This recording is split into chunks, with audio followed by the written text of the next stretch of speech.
Welcome to NTD News Today. Here are today's top stories. The Senate dismisses House articles of impeachment against Homeland Security Secretary Alejandro Mayorkas in a vote with no debate or trial.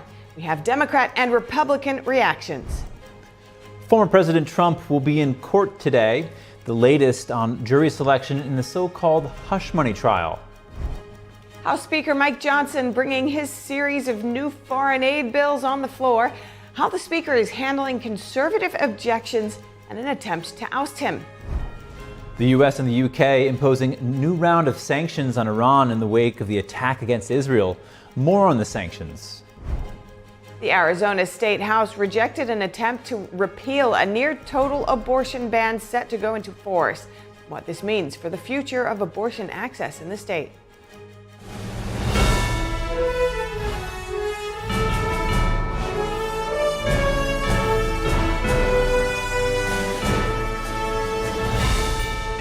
This is NTD News Today, live from our NTD Global Headquarters. Here are Stephania Cox and Chris Beers. Despite pressure from conservatives, Speaker Mike Johnson is sticking to his guns and plans to put a series of foreign aid bills on the floor.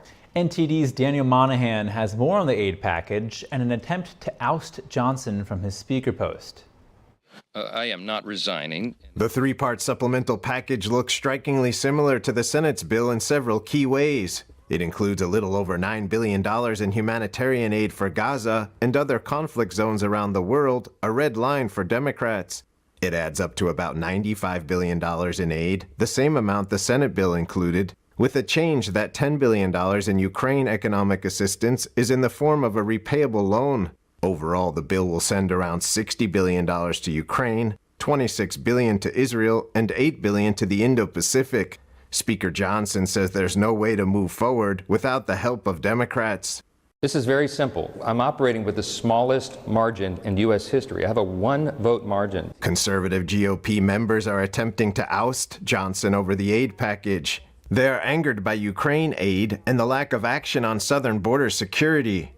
Representative Thomas Massey of Kentucky said he would co-sponsor Congresswoman Marjorie Taylor Greene's motion to vacate, but the Speaker appears unfazed by threats to oust him. I don't walk around thinking about the motion to vacate. It's a procedural matter here that I think has been abused in recent times. Maybe at some point we change that. Johnson says it's time for lawmakers to roll up their sleeves. But right now, I got to do my job, and so do all my colleagues, and I'm confident at the end of the day, in spite of all the drama and all the palace intrigue, I think we're going to get that done. Representative Mark Molinaro says Americans are tired of the theater. The congressman says those who want to move forward with the motion to vacate ought to put it to rest. For too many of my colleagues, they feel as if democracy is too much work. If it is, they should find a different job. Molinaro says supporting Ukraine and Israel and others is the right move. What the Speaker has done is allowing us in this critical moment to take a vote on whether or not America is going to make clear to our enemies that we mean business and to our allies that we can be trusted. Democratic Congressman Tom Suozzi said he would not support ousting Johnson. I think he's a good person and he wants to do the right thing. Now he's got to stand up and show us that that's the case. President Biden on Wednesday endorsed the plan offered up by Speaker Johnson. The president called the support to Israel and Ukraine critical and praised the humanitarian aid to Palestinians in Gaza. Daniel Monahan, NTD News. Homeland Security Secretary Alejandro Mayorkas escaped impeachment conviction yesterday. The Democrat-controlled Senate dismissed the two charges against Mayorkas, voting quickly and along party lines. NTD's Jeremy Sandberg has the details. As suspected, Senate Majority Leader Chuck Schumer Wednesday called the attempt to oust Mayorkas a dangerous precedent, accusing Republicans of orchestrating a political show. We're supposed to have debates on the issues, not impeachments on the issues. We are not supposed to say that when you disagree with someone on policy, then that's suddenly a high crime and misdemeanor.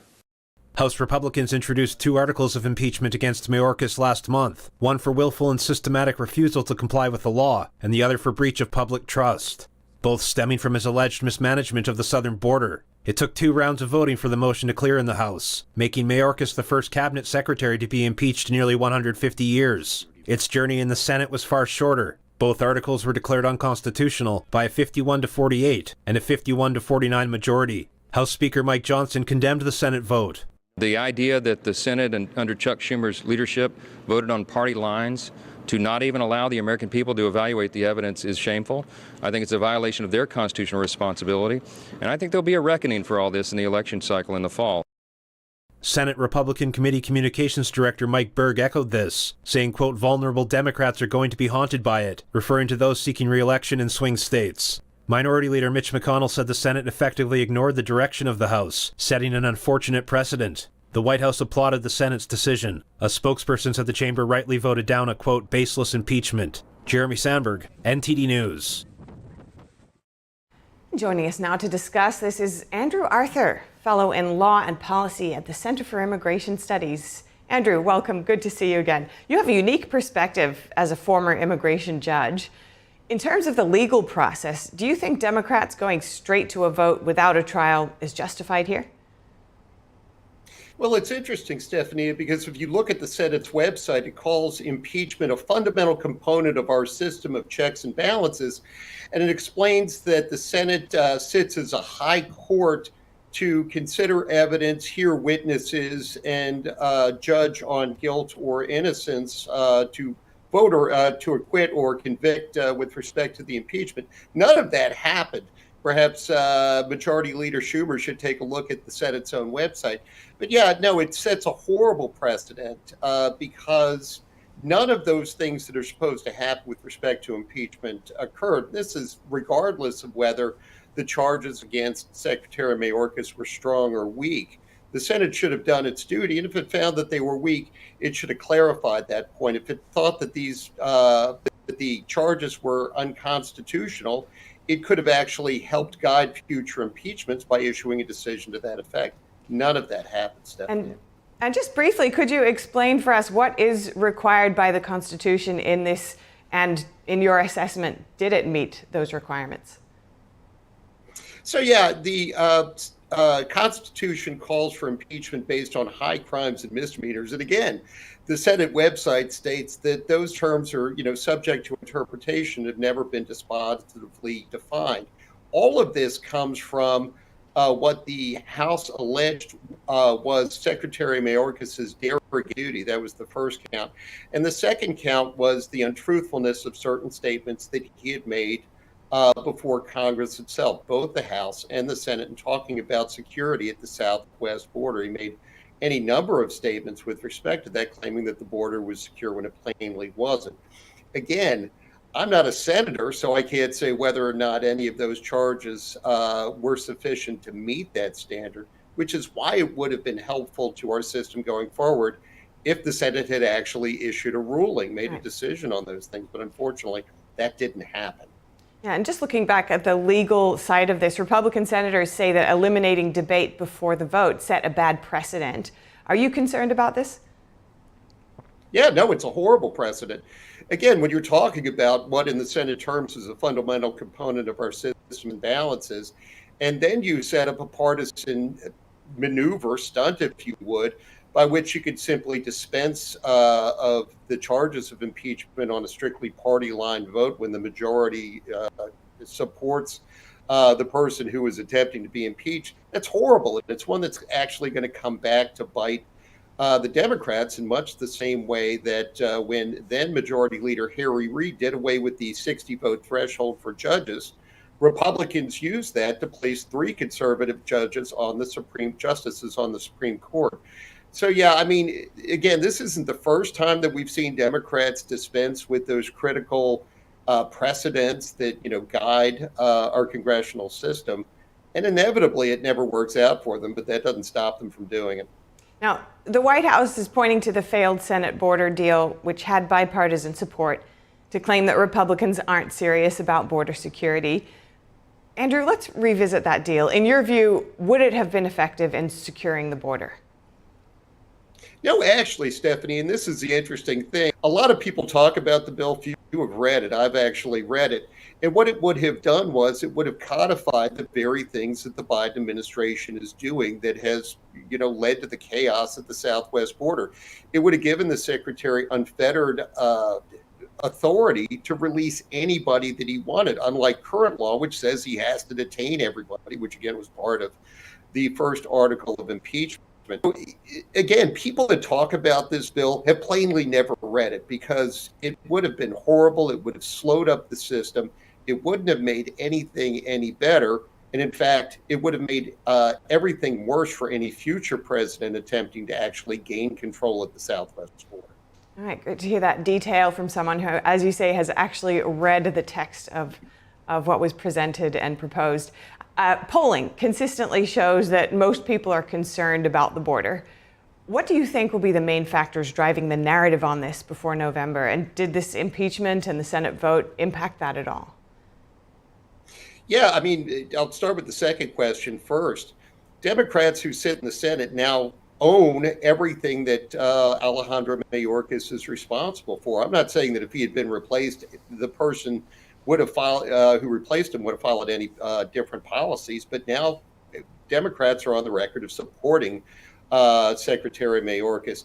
With respect to the reasons why Americans are concerned about this, we see the images coming out of New York, out of Chicago, but we see it, also across the Republic in schools and our emergency rooms. We all know that inflation ticked up in March. What most people don't realize is that a key driver of the inflation in March was the cost of rental homes. When you bring in 5 million additional people in a 3-year period, you're definitely going to strain the housing stock in this country, which was already at a crisis level before these folks came. So, yeah, no, the American people have good reason to be concerned. Oh, thank you so much. We'll have to leave it there. Andrew Arthur, Fellow in Law and Policy at the Center for Immigration Studies. Appreciate you. Thank you. Thank you, Stephanie. Former President Trump met yesterday with the Polish President Andrzej Duda at Trump Tower in New York City. This is the latest meeting of the former president with foreign leaders. The Trump campaign described the two men as great friends. The pair discussed a proposal by Duda that NATO countries spend a minimum of 3% of their GDP on defense. Duda, whose term in office expires in 2025, was one of Trump's preferred international partners during his presidency. Some European leaders say they're nervous that another Trump presidency would mean waning U.S. support for Poland's neighbor Ukraine and the NATO military alliance. A new fundraising committee wants a piece of the action from campaigns using former President Trump's name or likeness. The committee, called Trump National Committee, JFC Incorporated, sent a letter asking Republican digital vendors to share at least 5% of funds raised starting April 16th. The letter was first published by Politico. It's unclear how many candidates will agree to this. The letter also warns against misusing Trump's name or logo in fundraising appeals without permission. The committee demands compliance, threatening consequences for vendors who don't follow the rules. The request for a share comes amid reports of President Biden's campaign raking in significant funds. President Biden visited a veterans memorial in Scranton, Pennsylvania on Wednesday. He paid his respects to his late uncle Ambrose Finnegan, who flew planes for the Army Air Corps in World War II and is memorialized at the site. Finnegan died when his plane went down near a New Guinea World War II. On Wednesday, Biden suggested twice the United States military was unable to recover his uncle's remains because of cannibals on the island. And my uncle, they called him Ambrose Brosey, they called him Bosey, my Uncle Bosey, and he became an Army Air Corps before the Air Force came along. He flew those single-engine planes as reconnaissance over war zones. And he got shot down in New Guinea, and they never found the body because there were a lot of cannibals for real in that part of New Guinea. According to the Defense POW MIA accounting agency, Finnegan's plane was forced to ditch in the ocean off the coast of New Guinea for unknown reasons. One crew member survived the crash, but 3 men failed to emerge from the sinking wreck and were lost. The White House did not provide additional details around Biden's claim that cannibals prevented the recovery of Finnegan's remains. President Biden is set to receive endorsements from a storied Democratic family. Several members of the Kennedy family are attending his speech in Philadelphia. They've been trying to distance themselves from Robert F. Kennedy Jr., who launched a third-party presidential bid. One of RFK Jr.'s sisters, Carrie Kennedy, will introduce Biden at the event. According to the Biden campaign, she will declare Biden a champion for all the rights and freedoms that her father and uncle stood for. The Kennedys are concerned RFK Jr. could undermine Biden's chances of defeating former President Trump.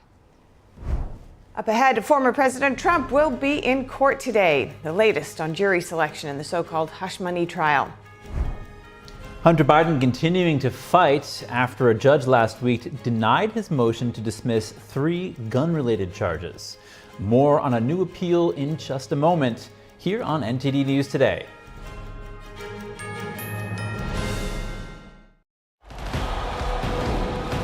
This is it, the culmination of everything our young athlete has worked for these past months. He's filled with determination. You can see it in his face. Is today the day he overcomes? And here we go. There is no defense in the world that will keep him at bay. He's on fire. Nothing can stop him. Watch him as he heads towards the goal. Oh, he's blocked hard, but that doesn't stop him. He's a warrior. He's back up. His eyes are on the goal. He's set up for the shot. He shoots. Goal! Achieving goals like this is only possible with the monthly support of people just like you.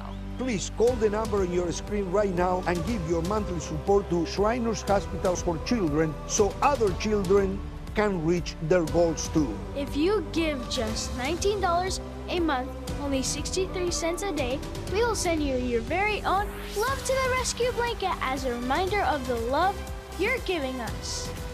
Because of monthly support of people like you, nothing is stopping me from achieving my goals. And here we go. There is no defense in the world that will keep him at bay. He's going left. Oh, he fakes right and continues. Look at those moves. He takes the shot. Goal! Good shot! Please call or go online now. If operators are busy, call again or go to loveshriners.org to give right away. Your monthly gift helps kids achieve their goals. Goal! All right, I'm at the house, and I'm gonna head inside. Okay, come on, this door. I'm in the house. What do you see? Let me check the den. There's nothing in the den. Let me check the kitchen. There's no one downstairs, it looks like. Wait, what was that? I don't know. Let me head upstairs. What do you see? What the? Did you shut this bathroom door? No. Oh, What? It's not here. What do you mean? The gun's not here. What? Where is it? Oh my God. What's going on? Cam. Oh my God, what's going Cameron, are you in there? Open the door. Cam, please, please, open the door, Cameron. Come on, Cam. Join us on NTD Good Morning because we want you to stay informed. Kickstart your morning with the latest you missed overnight. Right, and don't forget that inspiration. Absolutely, so let's shine some light on the good news too. Tune in every weekday morning to NTD News.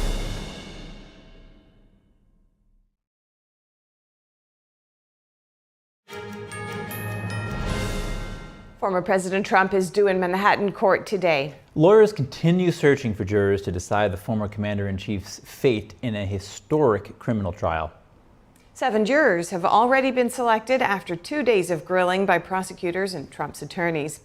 Jurors selected so far include a nurse, a software engineer, and 2 corporate lawyers. The judge has said the identities of the 12 jurors and 6 alternates will remain anonymous except to Trump, his lawyers, and the prosecutors. Opening arguments are expected to take place on Monday.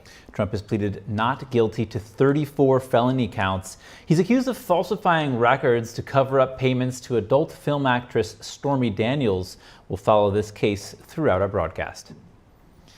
Prosecutors in the hush money trial want to ask Trump about civil cases in which he was found liable for sexual abuse and fraud. That's according to a document made public yesterday. Prosecutors say these would include the recent verdict in Trump's New York civil fraud trial and the defamation case brought against him by E. Jean Carroll. Other topics will be the Trump Organization's 2022 tax fraud conviction, as well as Trump's lawsuit against Hillary Clinton that was dismissed last year. The judge will have the final say in allowing the Manhattan DA's office to bring up these cases during Trump's possible cross-examination. Judge Merchan said Tuesday he may hold a hearing over their request tomorrow if jury selection ends early. Hunter Biden's lawyers are appealing a judge's decision to reject his motion to dismiss gun-related charges. They argue he was granted immunity under a government plea deal made last summer that was put on hold. They're also challenging the legality of special counsel David Weiss's appointment. Last Friday, a U.S. district judge appointed by former President Trump denied Mr. Biden's motion to dismiss his 3 gun-related charges. The judge ruled his claims were not credible. President Biden's son was indicted in September for not disclosing drug use during the purchase of a firearm and for unlawfully possessing a firearm while addicted to a controlled substance. The U.S. and U.K. have imposed fresh sanctions on Iran. That's over concerns about the recent attack on Israel and the potential for escalated conflict in the Middle East. The U.S. Treasury's Office of Foreign Assets Control has targeted 16 individuals and 2 entities. They were involved in the production of drone engines used in the attack on Israel. The UK is also targeting Iranian military organizations and individuals connected to Iran's drone and ballistic missile industries. Treasury Secretary Janet Yellen has stated that more actions will be taken against Iran in the future.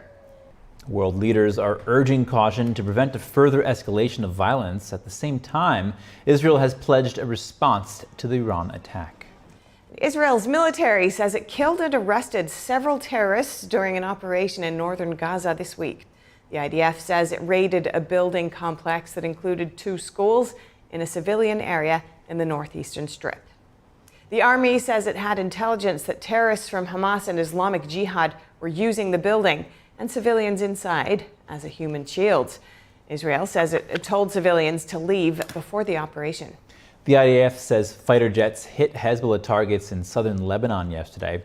That's after the terrorist group fired anti-tank missiles and an exploding drone into Israel, wounding 18 people earlier in the day. Meanwhile, Israel says the first aid shipment to Gaza through Ashdod port has been delivered. Israel recently approved use of the port to help transfer more aid. The IDF said 8 World Food Program trucks carrying flour entered through the Kerem Shalom crossing after inspections. Has the world forgotten October 7th, Israel's 9/11? Kelly Wright traveled to Israel to speak to survivors and hostages' family members. They vow never to forget as they combat anti-Semitism and fight for freedom. Watch Hope for Israel, an NTD News primetime special on Friday, April 26th at 10 p.m. Eastern here on NTD. The Arizona State House upheld a near-total abortion ban after a second attempt to repeal it. If the law goes into effect, Arizona will join 14 other states that have almost completely banned abortion. Democrats in the Arizona House tried repeatedly Wednesday to repeal an 1864 abortion ban set to become law once again, but failed to get the Republican support needed. Several rounds of voting were held on a motion to bring a repeal bill to the floor. In all votes, the chamber deadlocked 30-30, with one Republican joining 29 Democrats. One more Republican vote was needed to allow another vote that would have repealed the law. Democratic leaders told reporters they would try again in future sessions. They are also attempting to place a ballot measure before voters in November that would restore abortion access.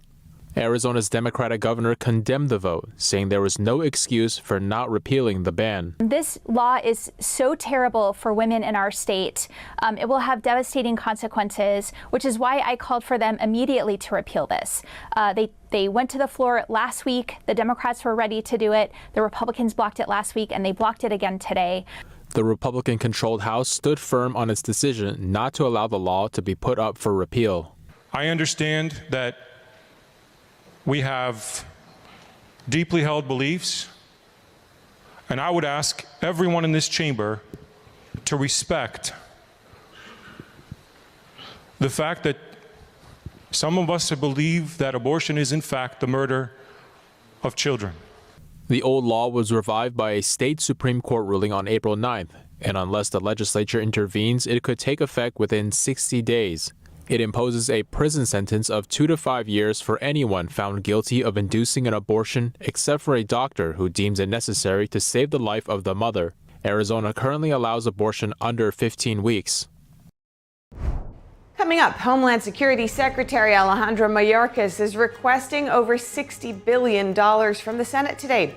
This is for the DHS's fiscal year 2025 budget. We'll bring you the hearing. That comes a day after impeachment proceedings against him fell apart in the upper chamber. In just a moment.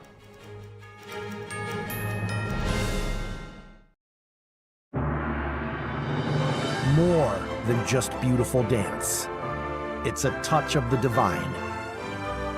More than just legends. It's the beautiful culture and wisdom of China before communism. More than just a performance. It's an experience that awakens the soul. Lincoln Center, NJ-PAC, State Theater, Purchase, and Stamford. Starting March 28th. Tickets at genuine.com.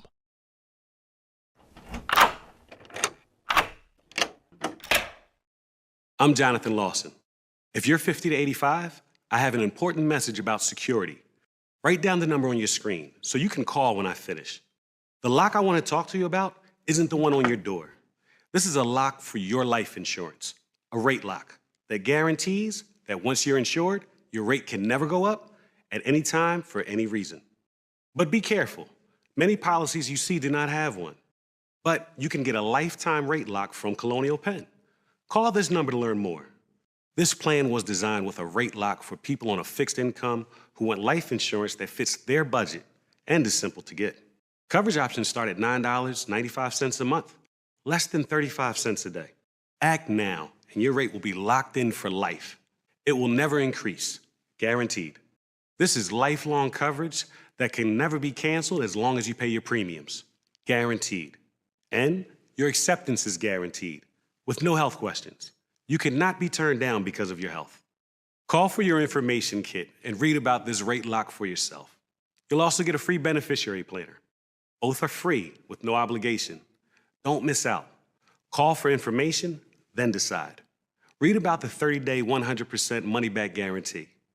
Don't wait. Call this number now.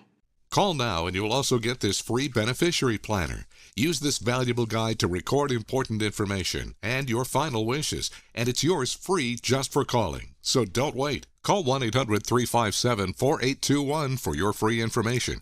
That's 1-800-357-4821. There's no risk or obligation. That number again is 1-800-357-4821. That's 1-800-357-4821. 1-800-357-4821. Call now. I don't think that many kids in my son's school even do it. He makes fun of his friend who vapes. He would never try it. She's into soccer. She's on the honor roll. She's just not the type. No way. No way. No way. No way, my kid would never vape. Get your head out of the cloud. Today, nearly 8,000 kids will start vaping. Maybe even yours. Learn about the dangers at talkaboutvaping.org. I'm Arian Pastar in South America, Brazil, and we are NTD News.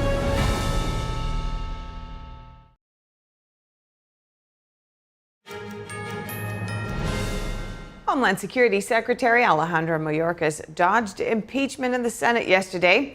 Today, he'll testify before the Senate Homeland Security and Governmental Affairs Committee. He'll request a $60.8 billion budget for the DHS for fiscal year 2025. These requests include funding for ICE, CBP, and CISA. The DHS is one of the highest funded civilian departments in the 2025 plan. We're tuning into that hearing now. Disagree with the premise of your question. That's because you refuse to look at the facts, and it's still, I guess, insulting to all of us and insulting to the memory of Laken Riley and to the memory of others who have been killed by people who came into this country. March 2nd, an illegal alien who got into the country as a gotaway killed Washington State Trooper Christopher Gadd. Haitian man who entered the U.S. via the CHNV parole program was arrested for sexual assault of a 15-year-old girl.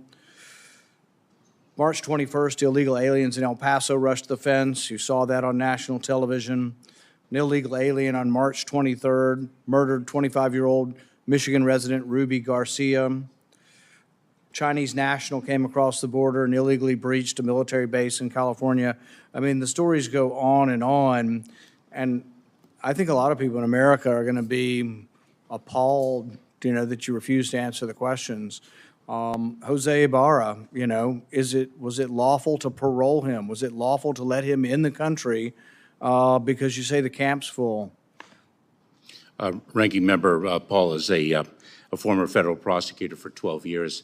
I can say with tremendous conviction that individuals who commit criminal acts need to be held accountable for their crimes. Well, that's not much consolation if you wait until after he's murdered somebody.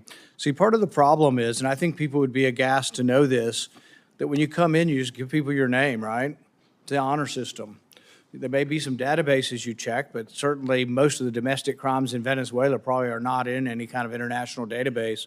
So if you waltz into the country through your generous parole programs and say, I'm John Smith from Venezuela, you have no way of ascertaining that, and you still let them go.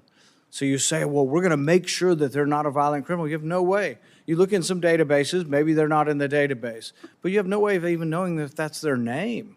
Then you give them biometric, you give them, you give them fingerprints. Now they have a new name and fingerprints. They essentially have been given a new identity by your agency. I don't know. I'm just so sickened and sad by the families that have lost loved ones from this. I don't see real remorse. I don't see you're willing to answer the questions. I mean, if it were me, I would be so upset by this. I would be doing everything possible to make sure that another Jose Ibarra doesn't get in. But apparently you let his brother in too, and his brother's got a rap sheet 10 times longer than Jose does. And so, I don't know. All I can express is disappointment and bewilderment that the Democrats let you get away with it. Mr. Secretary, welcome. It's good to see you. On behalf of most of us, I think, in this body, thank you for your service. You've taken on one of the toughest jobs of anybody in the government of our country. I'm a big believer in bipartisan solutions. My colleagues have heard me say it over and over again. Bipartisan solutions are lasting solutions. I believe that is true. And I'm not interested in having talking points or getting on television. I just want to solve problems. And this is one of the problems that I'm going to not run for re-election, as you may know, this year. And on January 3rd, 2025, I will be a free man. Not a free man in Paris, but a free man in Delaware. And I hope that we have dealt with these issues in a constructive way that will actually work. I just want to say, while Senator Langford is here, just my heartfelt thanks to him, to Senator Sinema, and also to Senator Chris Murphy. They spent literally not days, but weeks, maybe even longer, working with the administration and particularly with you to try to find a bipartisan solution that could, or a series of bipartisan solutions would help us address these issues. This is a shared responsibility. It's not all on the secretary of this department or even the people who work in this department. It's a shared responsibility. It's a shared responsibility between the executive branch and the legislative branch. I've been privileged to serve on this committee since it was first created, to lead this committee, and when we're at our best, we work together. We worked across party lines, and we need to do that in this case as well. Let me just ask if I can, Mr. Secretary, to think back on the last several weeks, months, as you worked in concert with the three of my colleagues that I've mentioned, three of our colleagues whose names I've mentioned. What are some of the, as we turn the page and say, well, let's actually try to solve this problem, address this issue, and resolve it. What are some key lessons that should emerge for us from those negotiations? Senator Carper, the Senate negotiated bipartisan legislation would have been transformative. It would have been transformative in two primary regards. One is the provision of resources to the Department of Homeland Security and the other departments and agencies in the federal government that administer immigration law. It's not just additional Border Patrol agents and Office of Field Operations officers within U.S. Customs and Border Protection, but it's over 4,000 asylum officers, more immigration judges, as an example. In addition, and very importantly, it would have changed the system, the broken system, dramatically. One of the greatest infirmities of our current system is that it takes multiple years between the time of encounter and a final adjudication of an asylum case. The Senate negotiated bipartisan legislation would have taken that multi-year process that draws people to the United States, and it would have shrunk it to sometimes less than 90 days in duration. And that changes dramatically the risk calculation of intending migrants. It would have empowered us to use expedited removal, a speedier yet fair process for individuals not just in immigration detention, but for those outside of it as well. A transformative piece of legislation that was extremely tough, yet fair. Let me just thank you for that. Most of us go home at the end of a legislative week, wherever we're from. I go home almost every night and come back the next day that we're in session. I've been doing this for, gosh, 23 years. And I feel lucky to be that closely tied to my state.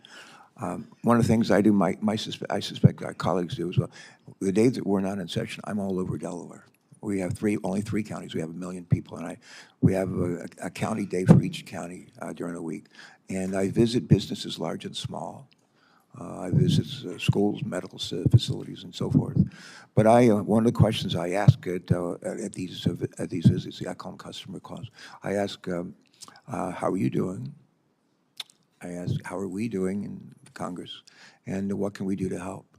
And more and more I hear a constant refrain. Businesses, large and small, and other employers say, we just need somebody to come to work. That's what we need. And I would say, in terms of a shared responsibility, if we're really serious about helping to meet the workforce needs of employers, large and small, in our different states and communities, one of the things we could do is to pass bipartisan legislation dealing with workforce and with immigration. That would help us in a legal way provide a legal path for people to come and stay here for a while, not necessarily become citizens, but come here and work, and then meet the needs that I hear every week from our employers. One quick question, and I'll pass it to our next colleague. But can you just take a minute to please speak to the importance of not only funding the DHS budget request, but passing a bipartisan border deal so that the department can be properly resourced to carry out its border security missions? Could you please? With respect to the bipartisan the importance of not only funding the budget request, but passing a bipartisan border deal.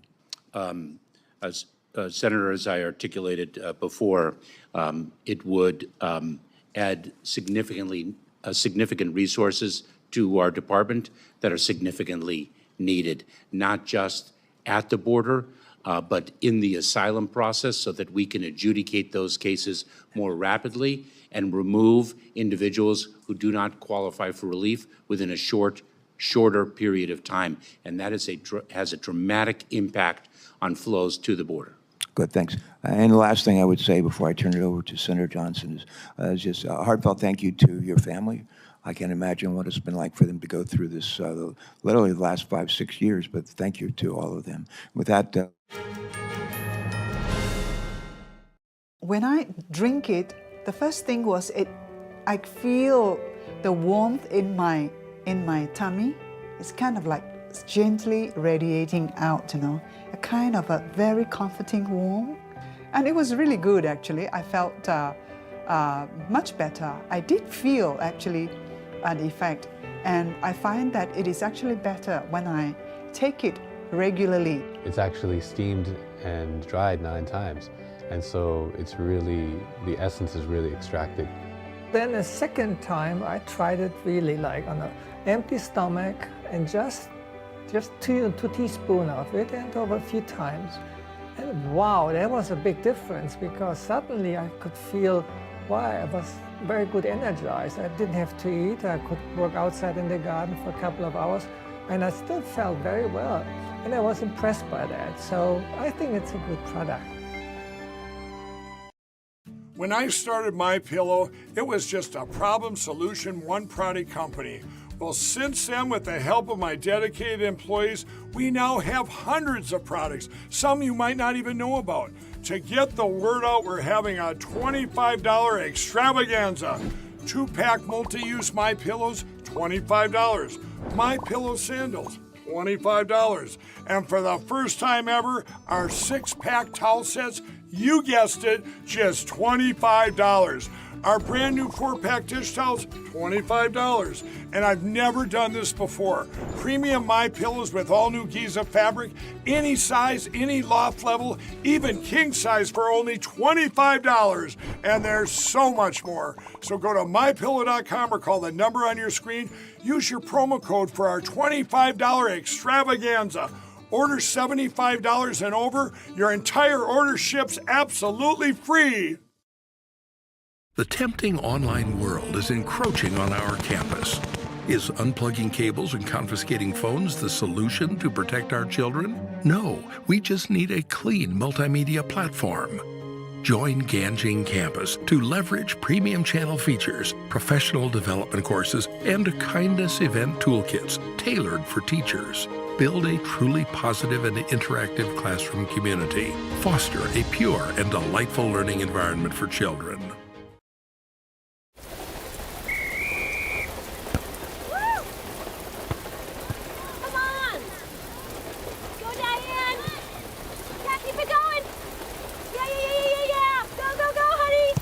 If you love them enough to drive an hour to cheer them on as they get beat 11-0 in the rain, then surely you'll check NHTSA.gov/the-right seat to make sure they're correctly buckled in the back seat. Throw that ball, Diane. Woo! You got this. I'm Iris Tao at the White House, and we are NTD.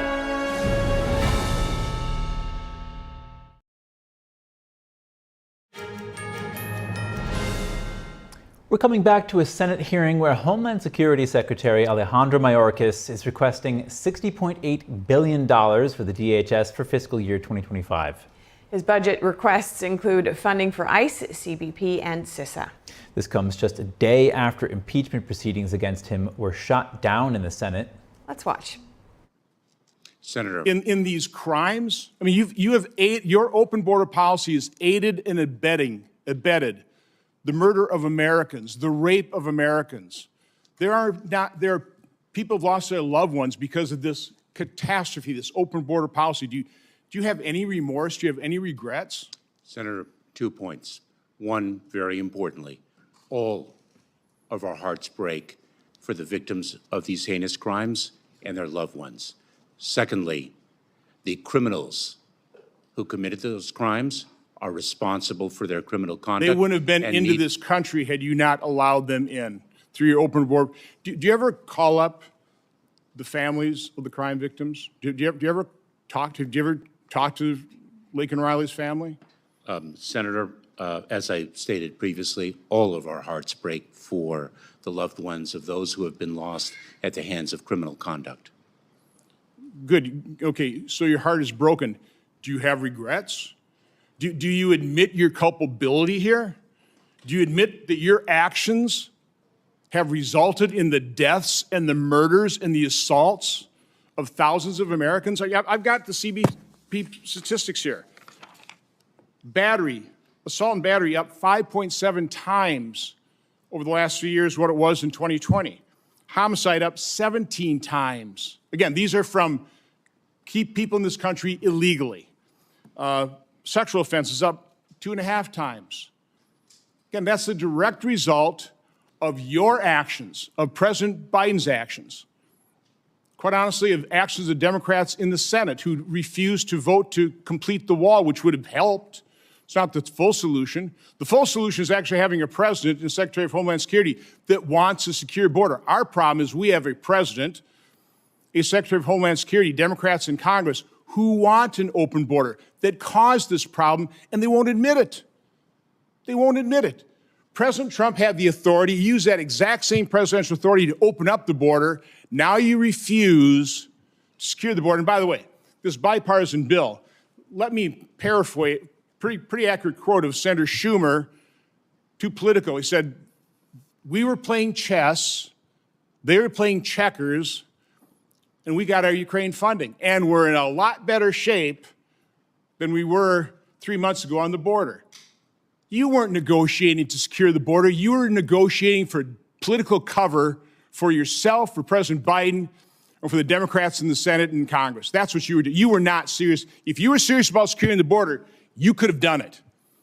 By the way, if you were serious about having a closed border, a secure border, you would have let it remain secure. You would have left those policies that worked, that secured the border, that would have allowed us to establish a functioning legal immigration system. But you blew it all up. And that's the result. That's the result. That's the catastrophe. And you've been denying before this committee repeatedly that this isn't even it's not even a problem, Senator. It's a challenge. This is a catastrophe, and I cannot believe you have no remorse. Expired. Senator Langford. Secretary Mayorkas, you and I have spent a lot of time together. I would dare say that you and I have spent more time together than anyone on this dais.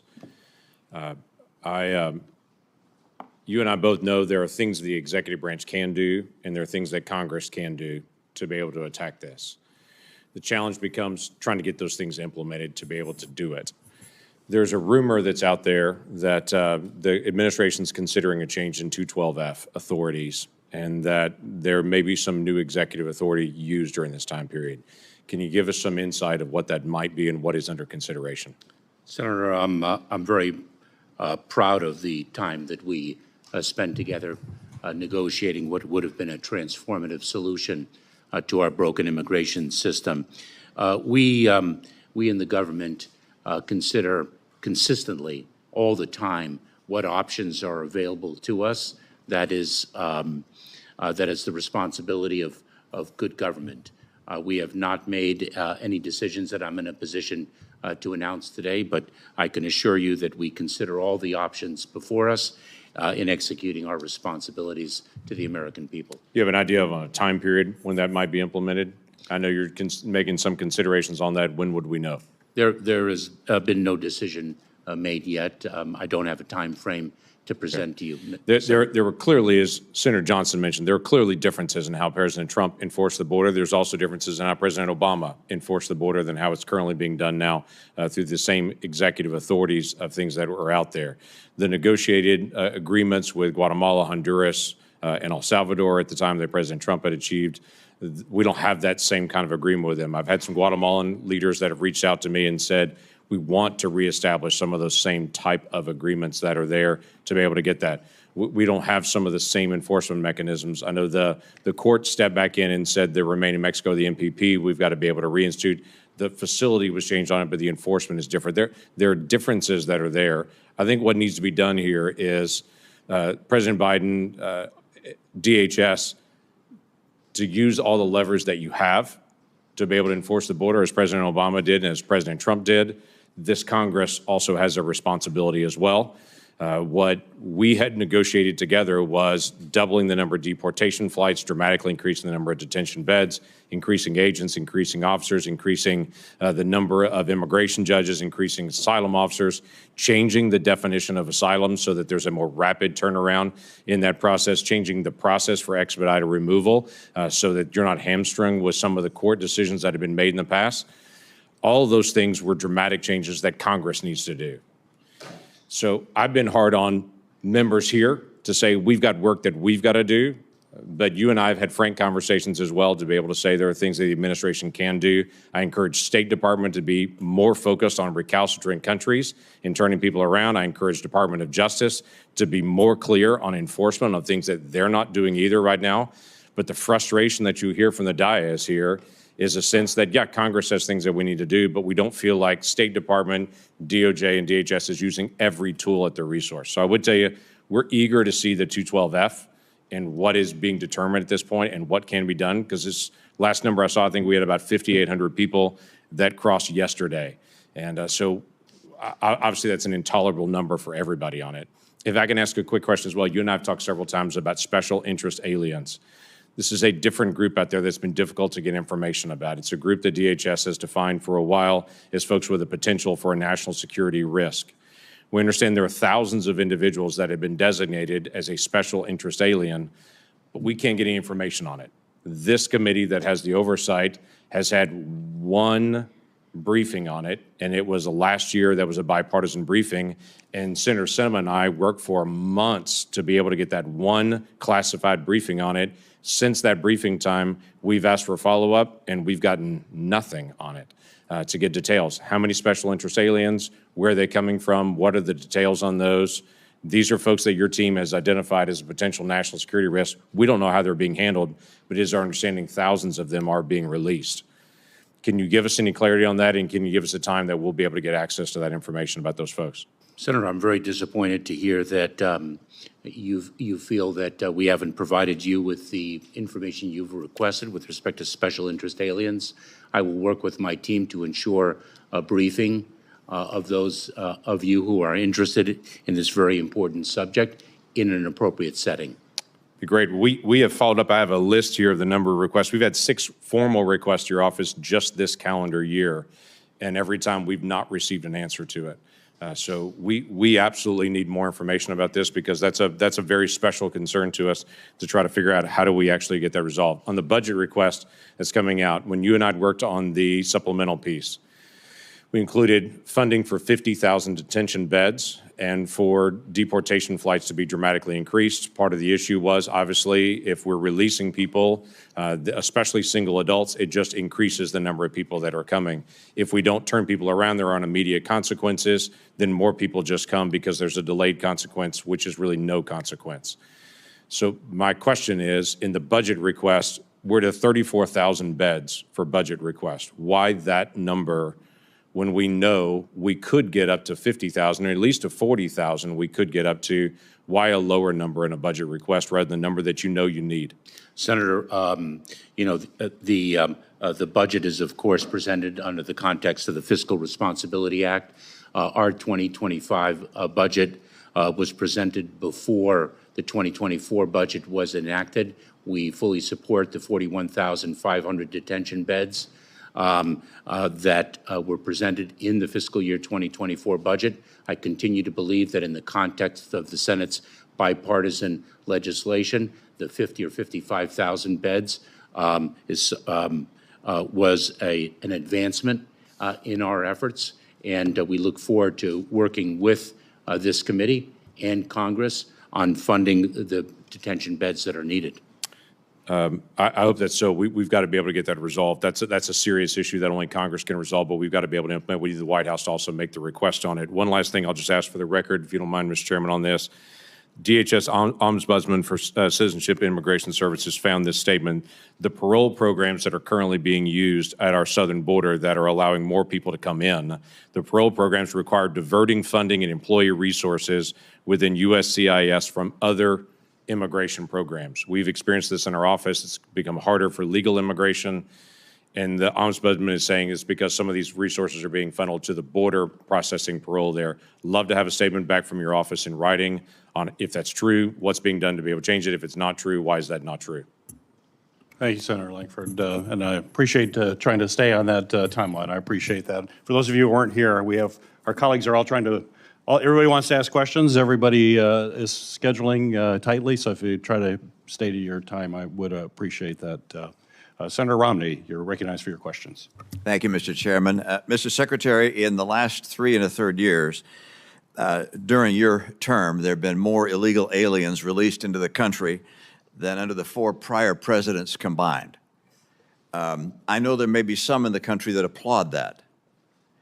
But I believe that, frankly, if President Biden is to be turned out of office, it will be largely because of that failure on your part and his part as the person who's responsible for policy. I believe, and I think the great majority of the American people believe, and that reason why I think it's such a political bomb for the president, that this is an extraordinary crisis and failure. Do you believe that the numbers that you saw that Senator Johnson put up, that huge increase in the number of illegal aliens being released into the country, that is a crisis and a terrible problem? I have, Senator. That's a yes or no. Senator, I have said previously that it is a crisis, and it is something that we work to address every single day. Good, thank you. Let me turn. The House, I believe, House of Representatives, took action to underscore the extent of this crisis. And the Democrats decided they didn't want to spend more time talking about that. But I'm going to ask you a couple questions.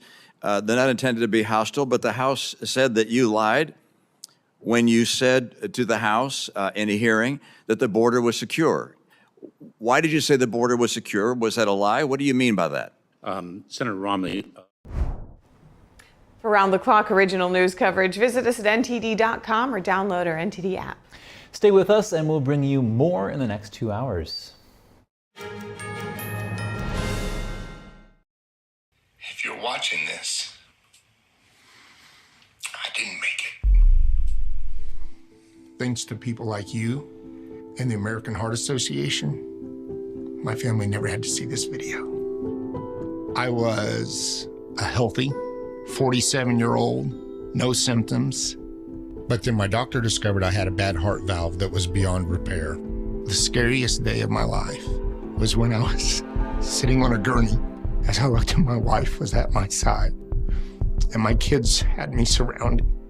Deep down, you know, this could be it. This could be all there is. Not having him around for Riley to grow up with and have that papa figure in his life, that would have been hard. This little heart valve did something really big. It saved my life. I wouldn't be here today without it. The research for this heart valve was funded by the American Heart Association.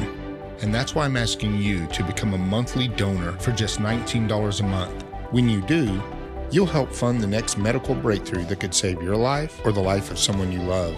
You'll also provide life-saving CPR training and help certify hospitals to give the best care to those who have had a heart attack or stroke. When you give $19 a month, we'll send you a t-shirt just like this one. From the moment you put it on, you'll help raise awareness for heart disease and stroke. Since my surgery, I had a son get married. I had a daughter graduate high school. I had another daughter give birth to a precious boy. I would have missed all that. And that's why it's personal for me. We're very thankful for everyone who is a donor because it gives us more time. Every 40 seconds, someone has a heart attack. The next person you help save could be someone you love or even you. Become a monthly donor today by calling or going to helpheart.org because it's personal.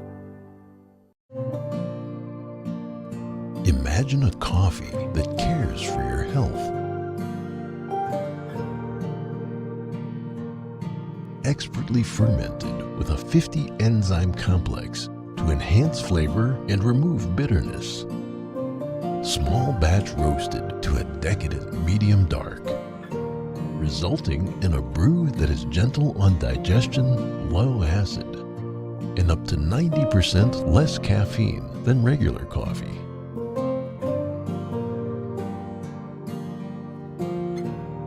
Try America's first enzyme fermented coffee today.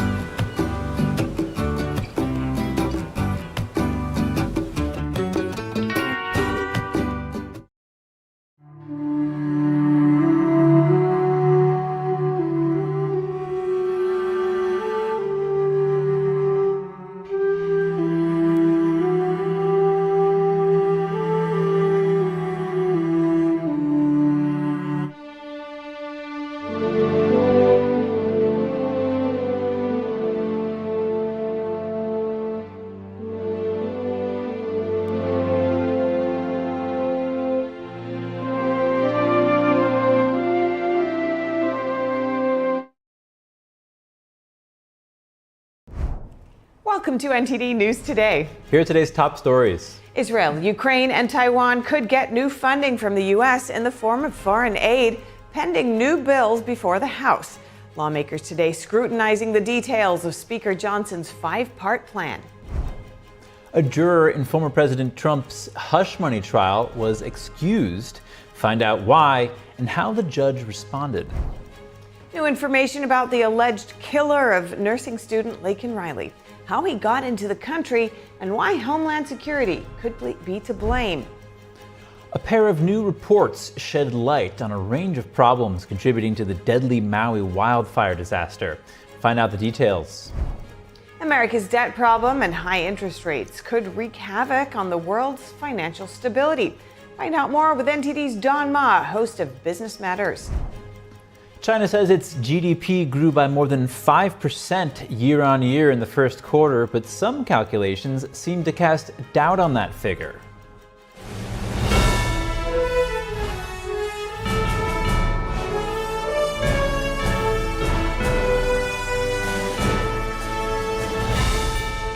This is NTD News Today, live from our NTD Global Headquarters. Here are Stephania Cox and Chris Beers. We have some breaking news. One of the jurors in former President Trump's hush money trial has been excused. This after she expressed concerns about being identified. The young woman was chosen as a juror on Tuesday, but she said friends and family already asked her if she was a juror based on media reports describing the selected jurors. She said in court today, quote, "Aspects of my identity have already been out there in the public. Yesterday alone, I had friends and family push things to me. I don't think at this point that I can be fair and unbiased," she said. The woman was excused from the trial, and Judge Juan Merchan reprimanded the press for reporting too much on the identity of the jurors. 6 more jurors and 6 alternatives still need to be selected from a new pool of 96 candidates. Prosecutors in the hush money trial want to ask Trump about civil cases in which he was found liable for sexual abuse and fraud. That's according to a document made public yesterday.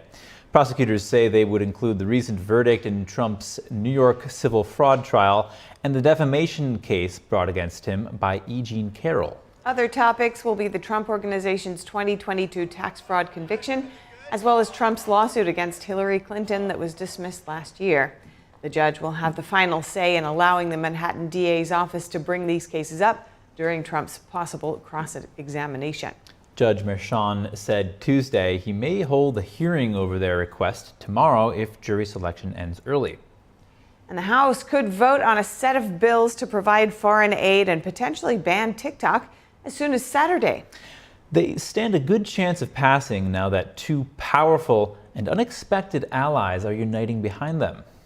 House Speaker Mike Johnson is likely to get the Democratic votes he needs for his new aid package. President Biden is now throwing his support behind the set of bills. They provide a total of about $95 billion for Ukraine, Israel, and the Indo-Pacific, according to the House Appropriations Committee. Johnson says he wants to pass a potential ban on TikTok at the same time. That would keep the platform out of U.S. app stores unless it cuts ties with Chinese parent company. Some Republican hardliners are trying to remove Johnson from his leadership role. Others say the push isn't gaining momentum. An empty speakership is what effectively paralyzed the chamber for weeks after former Representative Kevin McCarthy lost the gavel. The House also introduced a standalone border funding bill, but some Republicans say that's not what they want to see from Speaker Mike Johnson. The new border security bill is called the End the Border Catastrophe Act. Johnson says it's based on a previous border bill known as H.R. 2. That bill passed the House with support from the most conservative Republicans, but the Senate never picked it up. Johnson says the new bill will end the catch and release, reinstate Remain in Mexico, and more. But some Republicans argue that any border bill should be tied to the foreign aid bills. Otherwise, the funding packages will be passed in the Democratic majority Senate, while the border bills will be dead on arrival. Here to discuss House Speaker Mike Johnson's tenuous job position and the state of the House GOP is Amber Duke, Washington editor for The Spectator and the Steamboat Institute's Blankley Fellow. Good to have you, Amber. Good to see you. Johnson will push ahead with this aid package and will not resign, despite calls for him to step down. Are we expecting Marjorie Taylor Greene to force a vote on his ouster now? It's definitely possible. She's now having an alliance with Congressman Thomas Massie, who is a more libertarian-minded member of the Republican Party. And so I think if he does continue with this foreign aid package without a border bill passing first, there is a good chance that they could move forward. What's holding them back right now is that Republicans are very sensitive about the idea of potentially getting a Democrat speaker. And there's a lot of fear that if they combine forces to take out Johnson, they're not going to be so lucky as to what happened when they were able to replace McCarthy, and that Hakeem Jeffries could eventually take the gavel. And do you think we could see Democrats come to Speaker Johnson's aid if he does get ousted, if the vote comes up? They could, and there's probably good reason for them to do so now that Speaker Johnson is having an alliance with President Joe Biden on this foreign aid bill, as well as the potential TikTok divestment bill. Biden is probably going to direct Democrats to try to keep him in his seat. They definitely don't want to have to start from scratch in terms of the negotiation process on this legislation. They've got Johnson on their side on these two major issues. He's presenting this border bill that's pretty watered down from what H.R. 2 was, and probably isn't going to end up passing the Senate anyway. So right now, the Democrats have everything that they want from Speaker Johnson. It wouldn't make sense for them to go through this long process of having another speaker battle. And if the House is yet again forced to vote on a new speaker by GOP hardliners, how would that reflect on the Republican Party as a whole? Not well. And what is happening in Congress across the board right now for Republicans does not make them look very good. This week is a huge disappointment for the party. Not only do they have Speaker Johnson seemingly reneging on his promise to make sure that a border security bill were passed before he advanced foreign aid for Ukraine and Israel and Taiwan, but they've also had this impeachment of DHS Secretary Alejandro Mayorkas failed pretty quickly in the Senate, which was sort of the inevitable conclusion, but it was hyped up a lot by House GOP members. And for it to be dismissed, both of those charges to be dismissed within just a few hours after the impeachment trial starting, is going to immediately memory hole this entire incident. Republicans were hoping that they would be able to see a long trial. Mitch McConnell, the Senate Minority Leader, said that the Senate should do that. They wanted that opportunity to be able to look like they were doing something in relation to the border crisis, to put more attention on the issue, as this is a top of mind for voters heading into the fall. And instead, this ended as quickly as it began. Now, I want to look at this, Amber. Congressman Mike Gallagher retires tomorrow.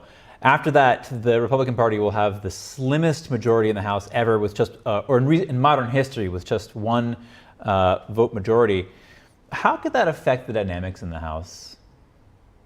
It's going to make things a lot more difficult. The conservative flank is going to continue to pressure Speaker Johnson on their priorities, pushing against the foreign aid package, while Johnson, in order to get anything done without them, is going to have to create an alliance with Democrats, which is precisely the thing that led to McCarthy being pushed out of that position. There's been a lot of criticism about Mike Gallagher's chosen timing for his exit. If he had left earlier, his district could have held a special election to fill the seat more quickly. Now it's going to be open until January, when the new Congress is sworn in after the 2024 election. So a lot of people feel like he really sold out the party and left them in a very difficult position, leaving them with that one seat majority. And before we wrap up, Amber, let's come back to the foreign aid bills and the potential TikTok ban bill. President Biden is now backing these bills. And with everything else that we talked about, how likely are they to pass? Fairly likely. The Senate has had an appetite for going for a foreign aid package for quite some time now. It's been the House that has been holding that up historically over the past 6 months. And Speaker Johnson has sort of tried to wriggle his way out of the promise that he made by saying that the $60 billion for Ukraine, at least some of that, is given as a loan. But what the bill also says is that the president has the opportunity to forgive those debts on two separate opportunities. He can forgive 50% after 2024 and then another 50% after 2026. So if Biden is reelected, it's almost assuredly going to be that Ukraine doesn't have to pay back that money And even Senator Mitt Romney has said that nobody expects Ukraine to pay back the money. So Johnson is giving lip service to the idea that this isn't actually taxpayer money that's going out the door to Ukraine. We're going to get repaid, but it seems like no one in Congress believes that to truly be the case. All right, Amber Duke, Washington editor for The Spectator and the Steamboat Institute's Blankley Fellow. Thank you very much. Good to see you. Thank you. And turning to the conflicts in the Middle East, the U.S. and the U.K. this morning announced a new round of sanctions on Iran. This is in response to the regime's attack on Israel over the weekend. The U.S. Treasury Department targeted 16 people and 2 entities in Iran that produce engines that power the drones used in the attack on Israel. The Treasury also sanctioned 5 firms involved in steel production, which are accused of supporting Iran's military with supplies. And the U.S. Commerce Department is imposing new controls to restrict Iran's access to basic commercial-grade microelectronics. The UK targeted several Iranian military organizations, as well as individuals and entities involved in Iran's drone and ballistic missile industries. Elsewhere in the Middle East, Qatar's prime minister said the country is reevaluating its role as a mediator between Israel and Hamas. He accused both sides of abusing Qatar's mediation for political interests. Has the world forgotten October 7th, Israel's 9/11? Kelly Wright traveled to Israel to speak to survivors and hostages' family members. They vow never to forget as they combat anti-Semitism and fight for freedom. Watch Hope for Israel, an NTD News primetime special on Friday, April 26th at 10 p.m. Eastern, here on NTD. And coming up, new information about the alleged killer of nursing student Laken Riley, how he got into the country, and why Homeland Security could be to blame. Multiple arrests were made in Canada's biggest ever gold heist. Details on the theft in just a moment here on NTD News Today. Stay tuned to get 2 rolls of alien tape free. You wouldn't stick your mother-in-law on the wall, but you could with alien tape. It just sticks. Just peel and stick to make anything stay in place quick. Brick, pavers, marble, tile, plastic, even leather. Nothing works better than alien tape. You wouldn't stick your fishbowl on a moving car, but you could with alien tape. The secret is nano-stick technology that grabs and locks on to secure one side of the surface to the other. Alien tape secures in seconds, then twist, pull, and rinse to reuse. Call or go online to get your first roll of alien tape for just $19.99, plus shipping and processing. But to make this deal really stick, we'll give you 2 more rolls absolutely free. You get 3 rolls of alien tape for one low price. Order now. To order, call 1-800-490-1364 or go to tryalientape.com. So call 1-800-490-1364 or order online at tryalientape.com.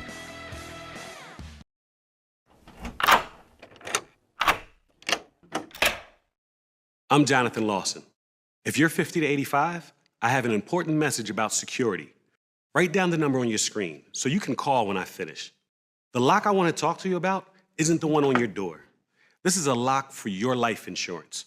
A rate lock that guarantees that once you're insured, your rate can never go up at any time for any reason. But be careful. Many policies you see do not have one. But you can get a lifetime rate lock from Colonial Penn. Call this number to learn more. This plan was designed with a rate lock for people on a fixed income who want life insurance that fits their budget and is simple to get. Coverage options start at $9.95 a month, less than 35 cents a day. Act now, and your rate will be locked in for life. It will never increase, guaranteed. This is lifelong coverage that can never be canceled as long as you pay your premiums, guaranteed. And your acceptance is guaranteed, with no health questions. You cannot be turned down because of your health. Call for your information kit and read about this rate lock for yourself. You'll also get a free beneficiary planner. Both are free with no obligation. Don't miss out. Call for information, then decide. Read about the 30-day 100% money-back guarantee. Don't wait. Call this number now. Call now and you'll also get this free beneficiary planner. Use this valuable guide to record important information and your final wishes, and it's yours free just for calling. So don't wait. Call 1-800-357-4821 for your free information. That's 1-800-357-4821. There's no risk or obligation. That number again is 1-800-357-4821. That's 1-800-357-4821. 1-800-357-4821. Call now. Join us on NTD Good Morning because we want you to stay informed. Kickstart your morning with the latest you missed overnight. Right, and don't forget that inspiration. Absolutely, so let's shine some light on the good news too. Tune in every weekday morning to NTD News.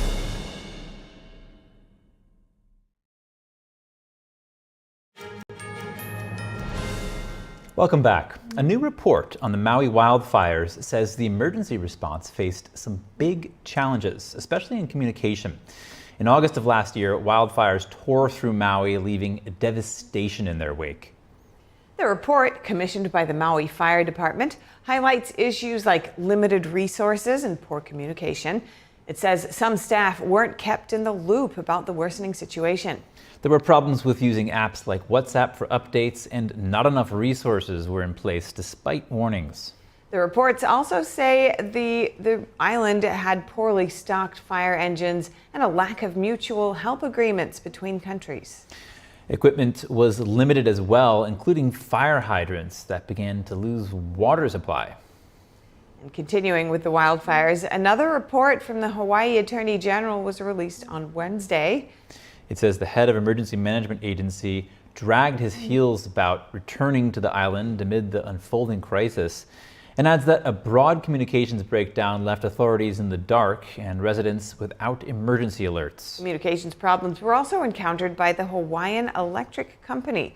The report says officials were unable to confirm that power lines were de-energized until well after flames had caused widespread damage.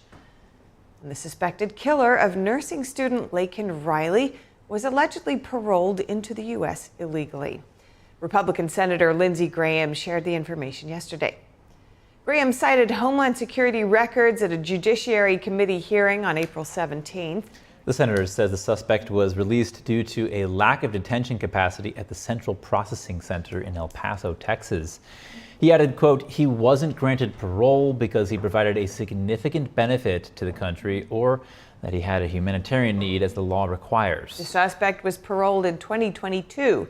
He was later arrested and released at least 3 separate times for various crimes before allegedly killing Laken Riley. Changing track now, joining us is NTD's Business Matters host, Don Ma, to give us the latest updates from the tech and business world. Don. Hey. What do you have for us today, Don? Right, so where I wanted to start off today is the U.S. national debt. So there's some talk about this recently, specifically that the United States debt problem and high interest rates could wreak havoc on the world's financial stability. So this is according to the International Monetary Fund, or IMF for short.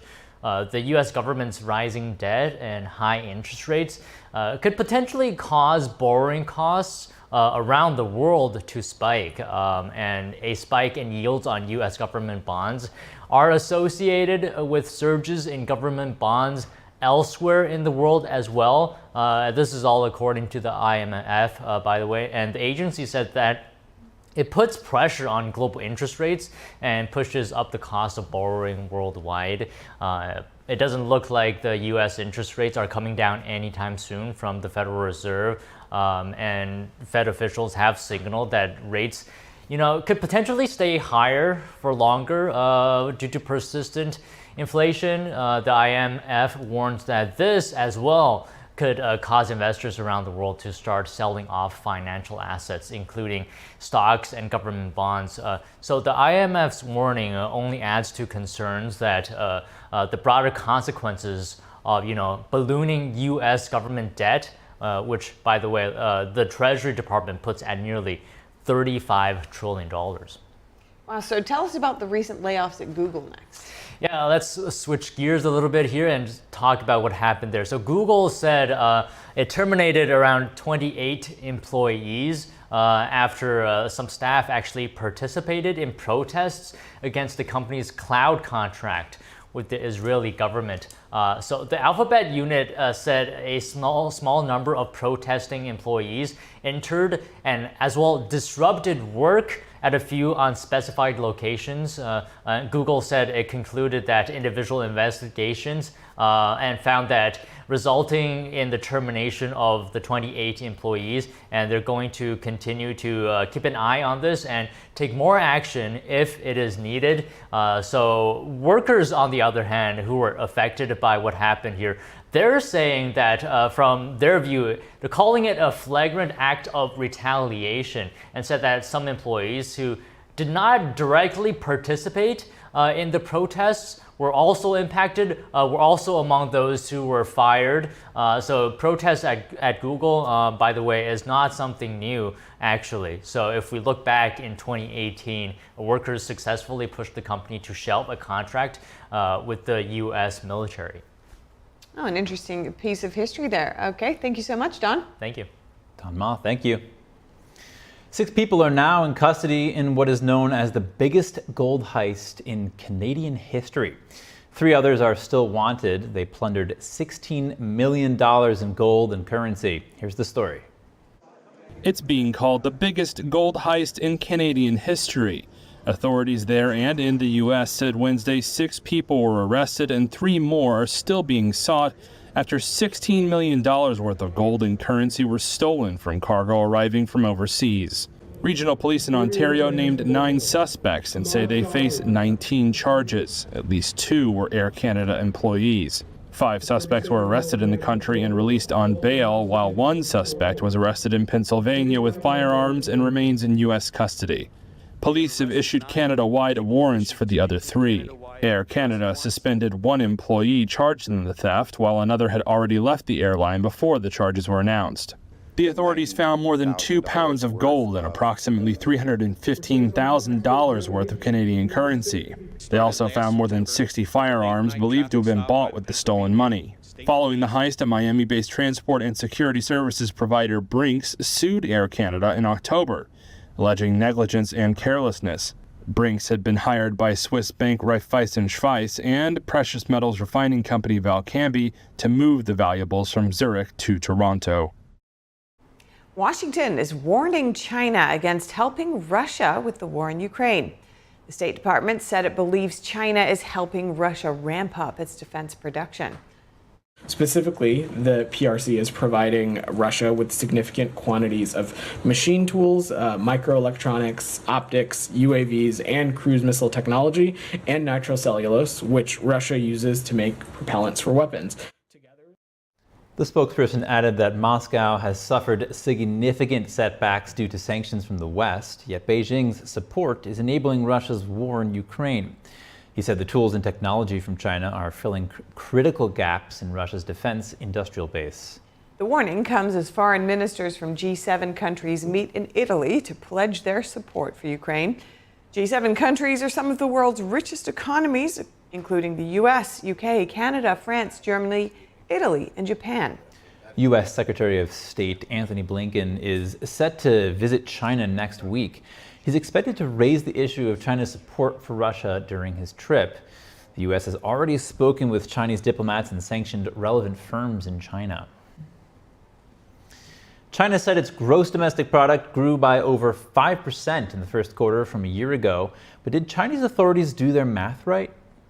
Some Chinese internet users did their own math based on official data from this year and last year, and they came to a different conclusion. Their calculations show China's GDP growth in the first quarter is less than 4%, contrary to the over 5% growth posted by authorities. China's economy remains sluggish and the real estate sector mired in a downturn. Foreign investment into China was down almost 20% at the beginning of this year compared to last year. And Mexico is reportedly keeping Chinese automakers at arm's length. Reuters cites 3 unnamed Mexican officials who said pressure from the U.S. is having an effect. The last meeting between top Mexican officials and a Chinese automaker was reportedly in January. At the meeting, Mexico declined to offer the same incentives that they've awarded to automakers in the past and said they won't meet with other Chinese automakers anytime soon. About 20 Chinese automakers now sell cars in Mexico, but none yet have a plant in their country. Chinese vehicles constitute about a third of the total brand offerings in Mexico. The U.S. government pressure reflects fears that Chinese automakers aim to use Mexico as a backdoor to sell cheap electric cars in the United States without paying tariffs. A White House spokesperson recently said President Biden won't let Chinese automakers flood the market with vehicles that pose a threat to national security. Still to come, lawmakers debate new funding proposed for Ukraine, Israel, and Taiwan. What do the bills seek to achieve, and how effective could it be? More on the five-part plan after the break.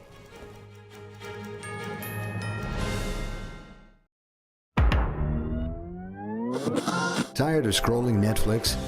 Trying to find something that's worth watching? Want to skip the censorship in mainstream media? Well, now you can with Epic TV. New exclusive content every day with over 100 never-before-seen movies, films, and documentaries.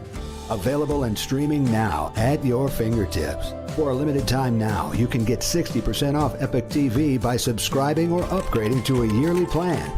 Plus, get an additional $10 credit to rent featured movies on Epic Cinema today. Skip mainstream narratives and find quality family entertainment from the comfort of your very own home. Say no to big tech and subscribe to Epic TV.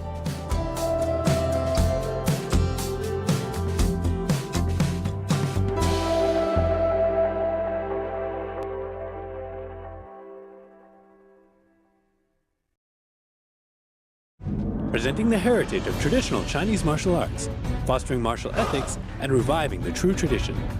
The preliminaries for the 2024 NTD International Traditional Martial Arts Competition will be held across New York, Taiwan, and Germany.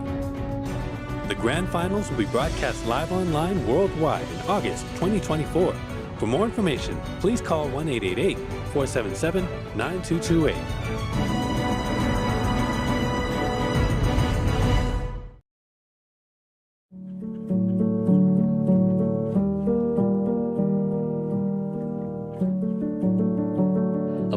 That has true beauty.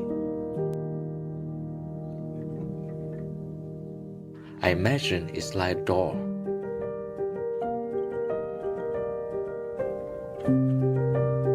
The artist holds the key to open the door and bring people to a purer world.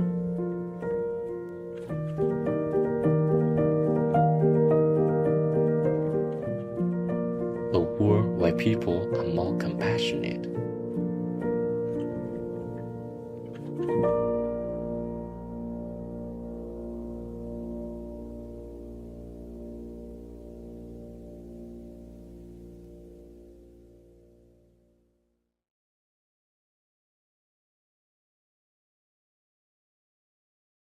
What if you could feel in control of your retirement in just a few clicks? At aceyourretirement.org, you can. Start with a free 3-minute chat with Avo, your friendly digital retirement coach. Just answer some simple questions like, how do you feel about your ability to save for retirement? Or in how many years do you want to retire? To get free action items customized just for you, get your retirement back on track at aceyourretirement.org. We're in the nation's capital asking the important questions so that you're in the know. Join us daily, Monday through Friday, on the Capitol Report on NTD News.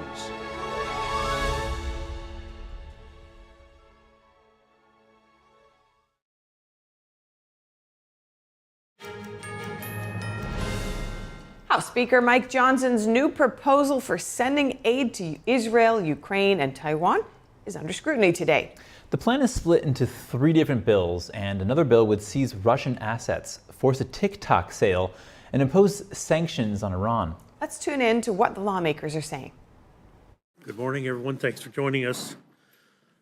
President Biden's weaknesses have not only shattered our national security, it has shattered global security.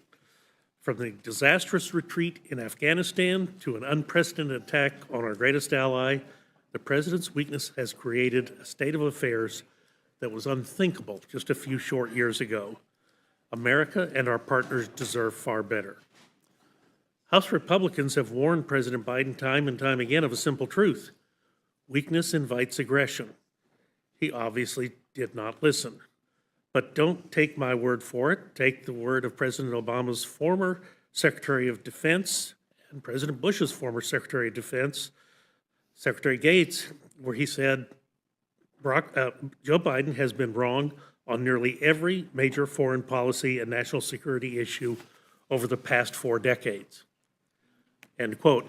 Nevertheless, we are stepping up and delivering critical aid to our allies in a world destabilized by this failed leadership. Today, the Rules Committee will consider several bills designed to aid Israel, Taiwan, and Ukraine as they each face grave threats to their very existence. They're in these dangerous situations not in spite of President Biden's leadership, but because of it. H.R. 8034, the Israel Security Supplemental Appropriations Act, will provide much-needed material support to the Jewish state as it faces twin threats from Hamas and the Islamic Republic of Iran. For decades, America's ironclad support for Israel always formed the foundation of their security. President Biden dismantled that foundation through his continued efforts to appease his radical base at their expense. What's more, his financial appeasement of Iran has added fuel to the fire.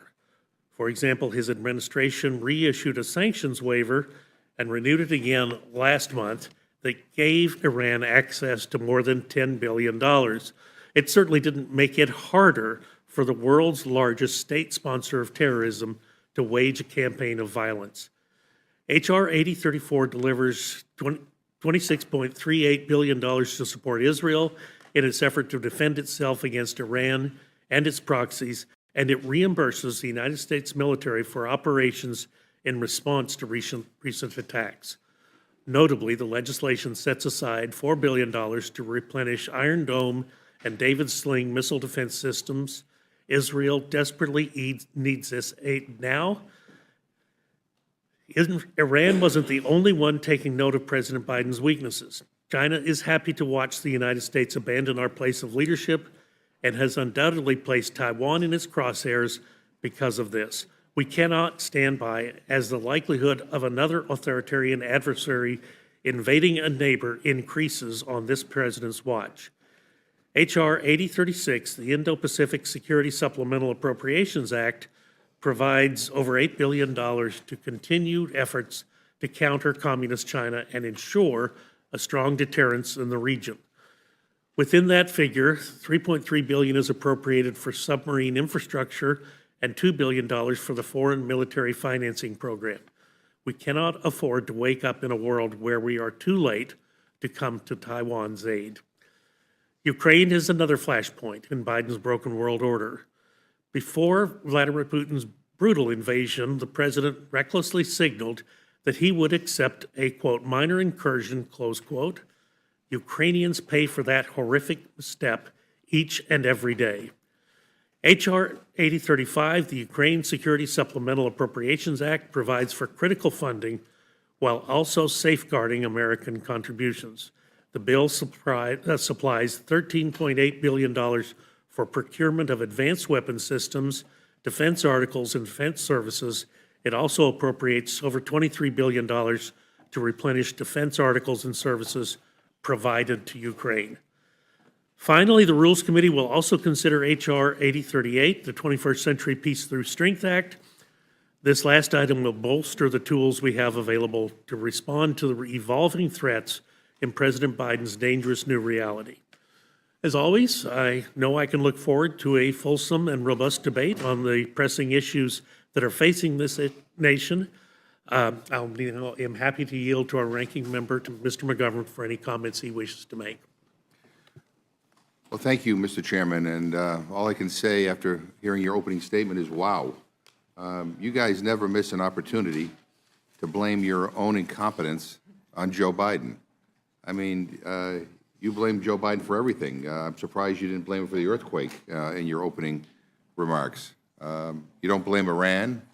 You don't blame any of the bad players, but everything is blamed on Joe Biden. I guess that's the Republican talking points. But it is unbelievable to me that it has taken this long for this Republican majority to do their job. The incompetence and the indifference is stunning. I mean, I really can't believe it. I don't expect much of this Republican majority, but this is really beyond the pale. You know, the Senate found common ground months ago, and meanwhile, the world has been watching, and our allies have been waiting and waiting and waiting for the GOP to get their act together. Well, guess what? Our allies are out of time, and the Republican Party is out of excuses. The Ukrainian people have suffered as a result of this GOP majority. Ukrainians are engaged in a brutal war, not of their own choosing, a brutal war against an expansionist Russia at the hands of Vladimir Putin, who wants to rebuild the old Soviet Union. Mark my words, he will not stop at Ukraine. And I'm telling you right now, if we do not help Ukraine fight for their democracy and fight to protect their sovereignty, this war will not end. It will grow. It will grow. And this Republican delay has helped Putin and hurt Ukraine. And maybe that's what the intent is. But if that's the purpose of all of this, it really is horrific. So again, I want to congratulate my Republican colleagues for finally realizing the gravity of the situation and the urgency with which we must act. This is the right thing to do, but it's also what this country wants. 6 in 10 Americans favor providing both economic assistance to Ukraine and sending additional arms and military supplies to the Ukrainian government, according to Ipsos. CBS even reports that a huge number of Republicans want to help Ukraine because they know if Ukraine falls, Putin will not stop there. He will not. He will keep going until he drags all of Europe into his vicious war. And I hope that my colleagues across the aisle understand that is what is at stake here. And I am hopeful that now we can come to the table, tune out the extremism, and do what our constituents want us to do. That is why we are sent here, to compromise, to work in divided government, to get things done. You know, compromise is not a dirty word. It's our job, especially in divided government. And I hope that my friends use this moment as a time to reflect on how their majority is going, because it's time for them to stop following the MAGA extremists off a cliff. And it's time for all of us to make sure that our allies get the aid that they need. I mean, this is a moment of urgency. This is a time for us to act. And it may even be too late. I hope it's not. But I hope that we will act, and I hope we will act decisively and quickly. With that, Mr. Chairman, I yield back. Chair thanks the gentleman for his remarks. Without objection, any prepared statements that our witnesses have will be included in the record. I would like to welcome our first panel, no stranger to this committee, Chairman Tom Cole on the Appropriations Committee, former chairman of the Rules Committee. Mr. Cole, we're grateful to have you back. Ranking Member Rosa DeLauro, also from the Committee on Appropriations. Chairman Mike McCall and Ranking Member Meeks from the Committee on Foreign Affairs. Chairman Cole, again, welcome back to the committee. I can't tell you how badly we miss you, but you are now recognized, and I welcome your testimony. Thank you very much, Mr. Chairman. I know you miss me. I don't think anybody else does, but it's a delight to be back here. Chairman Burgess, Ranking Member McGovern, distinguished members of the Rules Committee, I want to thank you for your warm welcome. When I cycled off the Rules Committee last week, I knew I'd be back in this room and at this witness table at some point. I did not anticipate it would be quite this soon, but as we've all seen, events move at their own speed in the House of Representatives. I come before you today to testify on a series of critical security supplemental bills that provide much-needed defense assistance to our allies and partners around the world. We're confronting a tinderbox of uninvited aggression on multiple fronts, and America must stand firmly on the side of freedom. Peace through strength cannot be delivered through appeasement. Taken together, these measures protect our friends and partners and replenish American stockpiles of ammunition, weapons, and supplies. This is not only about safeguarding the ideals of democracy and peace, but also central to our own national security. The tyrants and dictators at the helm of Russia, China, and Iran show disdain for sovereignty, and they are acting on it. We are here because the shared order of the free world is at risk. It's not hypothetical, and that's not hyperbolic rhetoric.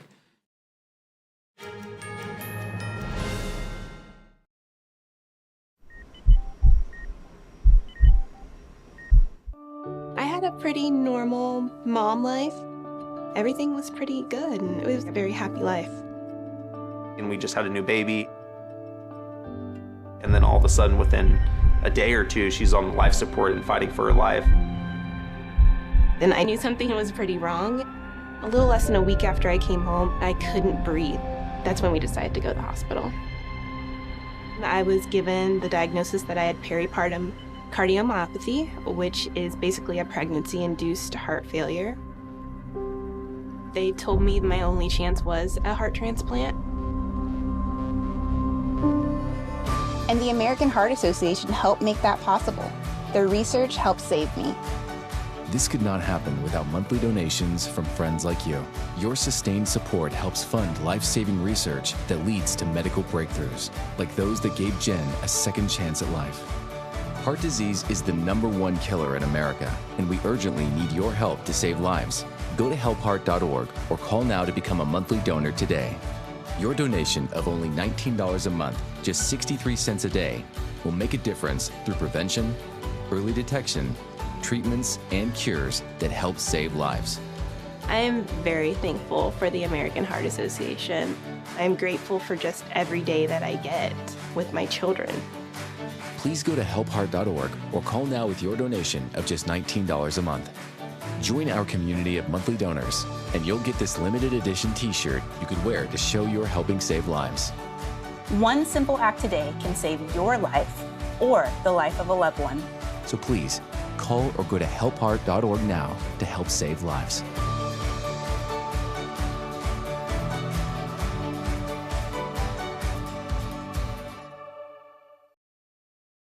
When I started MyPillow, it was just a problem solution, one product company. Well, since then, with the help of my dedicated employees, we now have hundreds of products, some you might not even know about. To get the word out, we're having a $25 extravaganza. 2-pack multi-use MyPillows, $25. MyPillow sandals, $25. And for the first time ever, our 6-pack towel sets, you guessed it, just $25. Our brand new 4-pack dish towels, $25. And I've never done this before. Premium MyPillows with all new Giza fabric, any size, any loft level, even king size for only $25. And there's so much more. So go to MyPillow.com or call the number on your screen. Use your promo code for our $25 extravaganza. Order $75 and over, your entire order ships absolutely free. Want to know what's really happening around the world? Join us for a deep dive discussion with our expert panel on International Reporters Roundtable.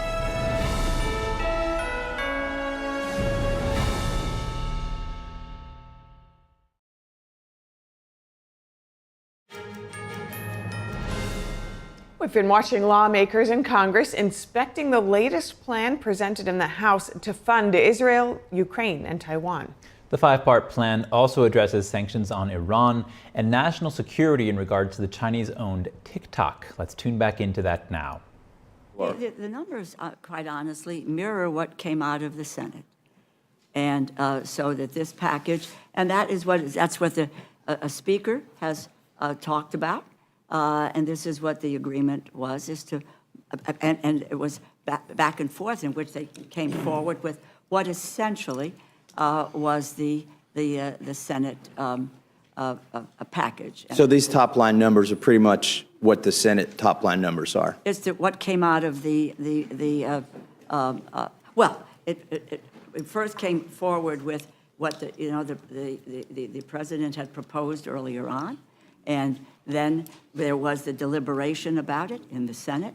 The Senate came forward, and that the numbers that are been proposed here are essentially the numbers that had been asked for earlier on in this process, going back, I think, several months. The speaker told me that the reason the numbers are both the same is they both came from the Pentagon. And Look, I have to imagine, the numbers didn't come out of the air. When you do you're looking at what the estimates are, what's needed, what the costs. And by the way, I think it was mentioned, but we can look at what the it's probably coming from the administration and from the Pentagon, but there's money in here that deals with the replenishment, which is estimated. I think there's an estimate of overall of about $50 billion. That is for the U.S. Industrial base. And, we are providing the weapons, and then we need to make sure that we deal with national security, domestic national security, and that money is replenished. That's in here. That comes from the administration and from the Pentagon. The gentleman yields. I'll yield to Mr. Neguse. I'm going to interject here. We do have a lot to get through today, so I'm going to ask people to be respectful of each other on the time. We've been pretty generous. Then maybe I won't yield and you use your time, Mr. Neguse. I think that's what I would suggest. I was save going the colloquy for 5 minutes from now. Okay, I was going to yield, but better judgment intervened. Okay, but here's the reason I asked the question. The numbers come from the Pentagon, and I know they're quote the experts, but I'm a little bit concerned that any amendment that's offered in here that would reduce the money in any account is somewhat doomed to fail, because this has sort of been pre-conferenced with the Pentagon. We talk about pre-conference as something we've agreed with the Senate, and they've agreed with us, and this thing will go through like, grease through a goose as soon as you pass it in the House. But the problem that I have is I think it's been pre-conference with the Pentagon, and too frequently we just accept their numbers and then do everything we can in our power, the leadership does, to make sure that we don't change a single penny. I think if somebody got an amendment made in order here in this Rules Committee today to reduce some amount of money, it would go down in flames, because everybody just trusts the Pentagon.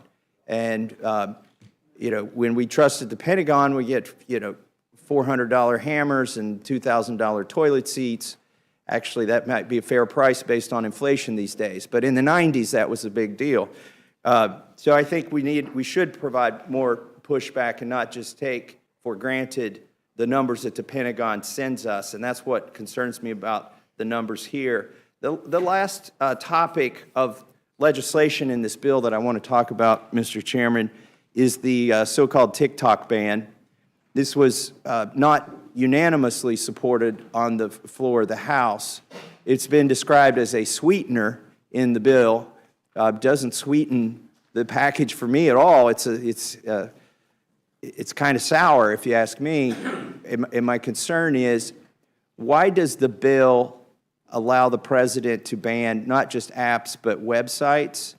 And there are 3 conditions under which the president can ban an app or a website. Either it's 10% owned by a foreign adversary country, or it is domiciled in a foreign adversary country, or the third option, which is most concerning to me, is that it's controlled by a foreign adversary country.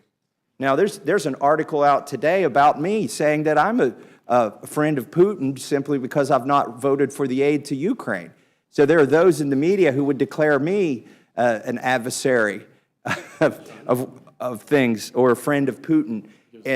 And I am concerned that that is a large loophole in the TikTok bill that should not be in there, because we shouldn't give the president broad authority to declare foreign adversary countries and or then declare an app or a website under the control of foreign adversary country.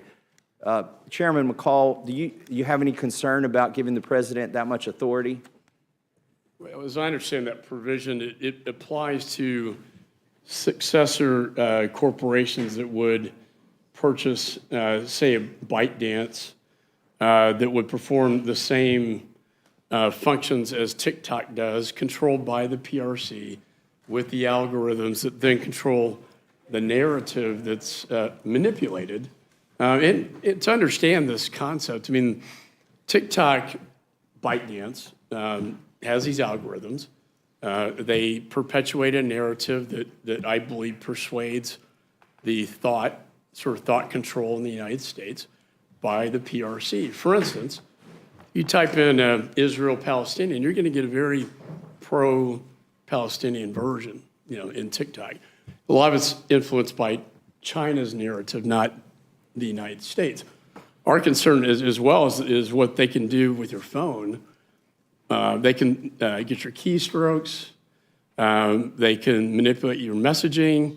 They know all your website, everything you're doing, all your personal data on your phone is vulnerable to the PRC. So, I mean, you as a libertarian of all people, if you want to protect privacy, I want to protect privacy from the PRC. I don't want the PRC in my phone. And what I like about the bill is that it requires ByteDance to divest itself in the United States.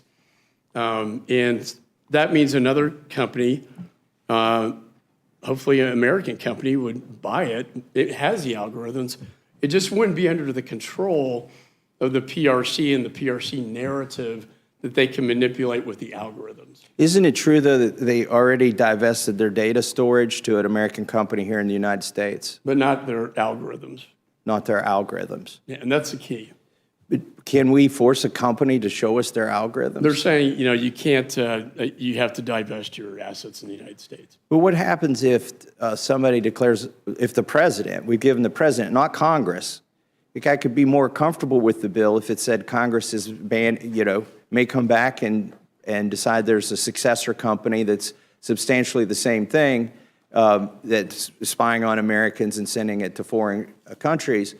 But this bill, I'm afraid, is so broad that if you have the wrong president or the wrong president's cabinet, that they could use this bill to declare an app or a website is controlled by a foreign adversary, not owned by, not domiciled in, but controlled by. And that's a concern that I have, because we have seen these programs abused by the executive branch, where we have a weaponization of government committee, where we saw CISA, a bill that passed Congress in 2018. It's been abused. It's the center of Missouri v. Biden. They call it, the attorneys there call it the nerve center for the censorship of Americans on social media. And I'm just afraid that we are creating another authority for the executive branch where we could have withheld some discretion to keep the president, whoever that may be, we don't know who's going to win the next election, whoever that may be, may abuse that authority. So that's. Well, let me say I respect that, and if we see that occurring, this would be successor corporations in the PRC conducting the same type of behavior. And let me just remind the committee that Congress banned TikTok amongst ourselves. We banned TikTok within the Congress and the federal government. If we're going to do that with members of Congress, because every national security expert, intelligence, military, they will tell you that this is a spy balloon in your phone, like a Chinese spy balloon in your phone. And if you're worried about privacy, as I know you are, you should be extremely worried about that. And if we don't think Congress should be using TikTok, why in the world would we let our children use it? Or the American people? Just to be clear, there are a lot of congressmen who are using TikTok, maybe not on official phones or on government computers. Well, they do so at their, I'm not one of them. Yeah. My concern was shared by somebody, some lobbyists who have websites that are for online shopping or online reviews or for travel reviews, and they got a carve-out in this TikTok ban bill because they had the same concerns that I had, that it could be broadly applied. And so, that gives me some concern that they got that carve-out in there. Do you know why they had that carve-out? Does anybody know? I think it requires divestiture. Look, I'd be happy to work with you on this. So, but the intent behind the law is for ByteDance to divest its company, so it's owned by either an American company or an ally that's not going to use these algorithms to, provide mind control, thought control on our children in the United States. And not only that, but tracking your keystrokes, getting into what you're looking at on your websites. Just all like this data in your phone. You have more data. I mean, this is you, right? This phone has everything about you, and it should be protected and very private. And the last country I want looking at my phone, and I'm sanctioned by the PRC, by the way, is China. So just closing this out, the TikTok bill was authored by a member of Congress who's going to leave on Friday, and this may be passed on Saturday. So I wonder, is there any precedent for somebody getting a bill after they passed, the primary sponsor of a bill? He's actually got two titles in this rule. There are two titles in the fourth, there are two bills of his that he authored in the fourth title that's covered by this rule, and he's not even going to be here on Saturday. My understanding, and I can't speak for Mr. Gallagher, is that he's agreed to stick around for the vote. For the vote on Saturday? Correct. So this is his going away gift. Yeah, I would think he would stay to get his going away present, which is two. My understanding, We he will shouldn't be here for speculate the about vote. the motives of another member who's not here. Yeah. Before we head to break, if you have any feedback, please email us at news.today@ntd.com. And stay with us. We'll have more stories in just a moment. Freedom is not free, and neither is the truth. In order to bring you the facts, our reporters are out there on the front lines getting the true story. Some of them served 10 years of prison in China. We've been censored on social media. Our Hong Kong printing offices were set on fire, and we've been repeatedly attacked by the Chinese Communist Party. But no matter what, we believe that you deserve the truth, and so we'll continue to bring the truth to life. Head on over to getepic.com and try honest journalism that is based in truth and tradition. We'd love to have you on board.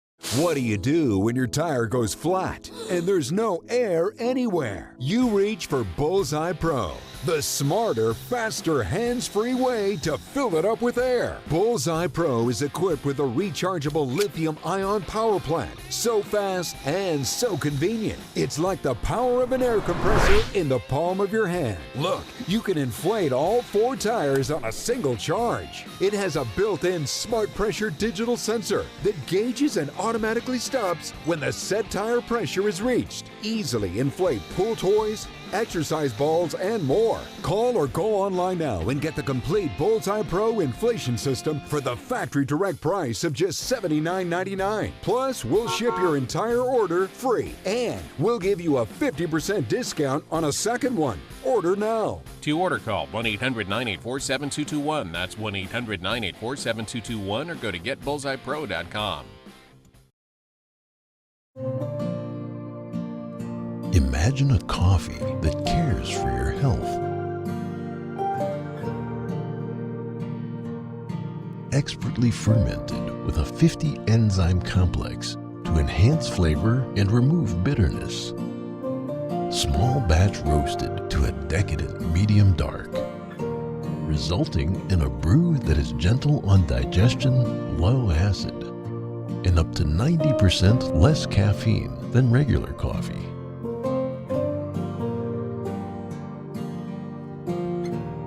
Try America's first enzyme fermented coffee today.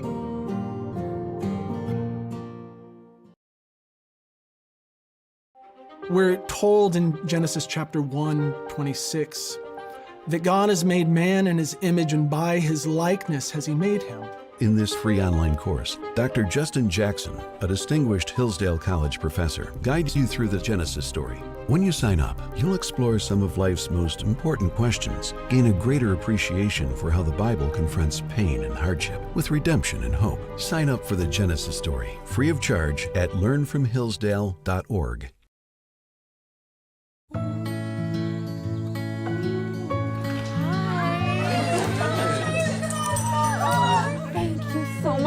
Fostering a pet for a friend or neighbor can keep families together. Learn more at petsandpeopletogether.org.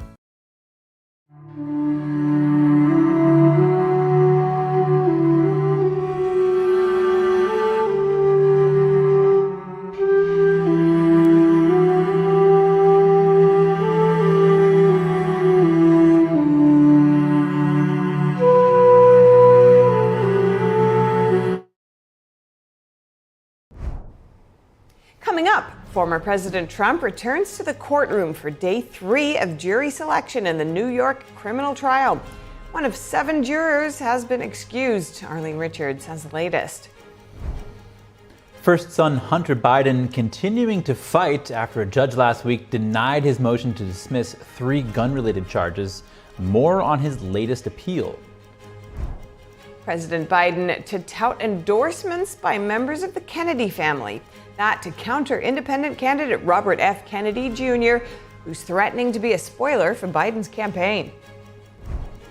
New information about the alleged killer of Georgia nursing student Laken Riley, how he got into the country, and why Homeland Security could be to blame.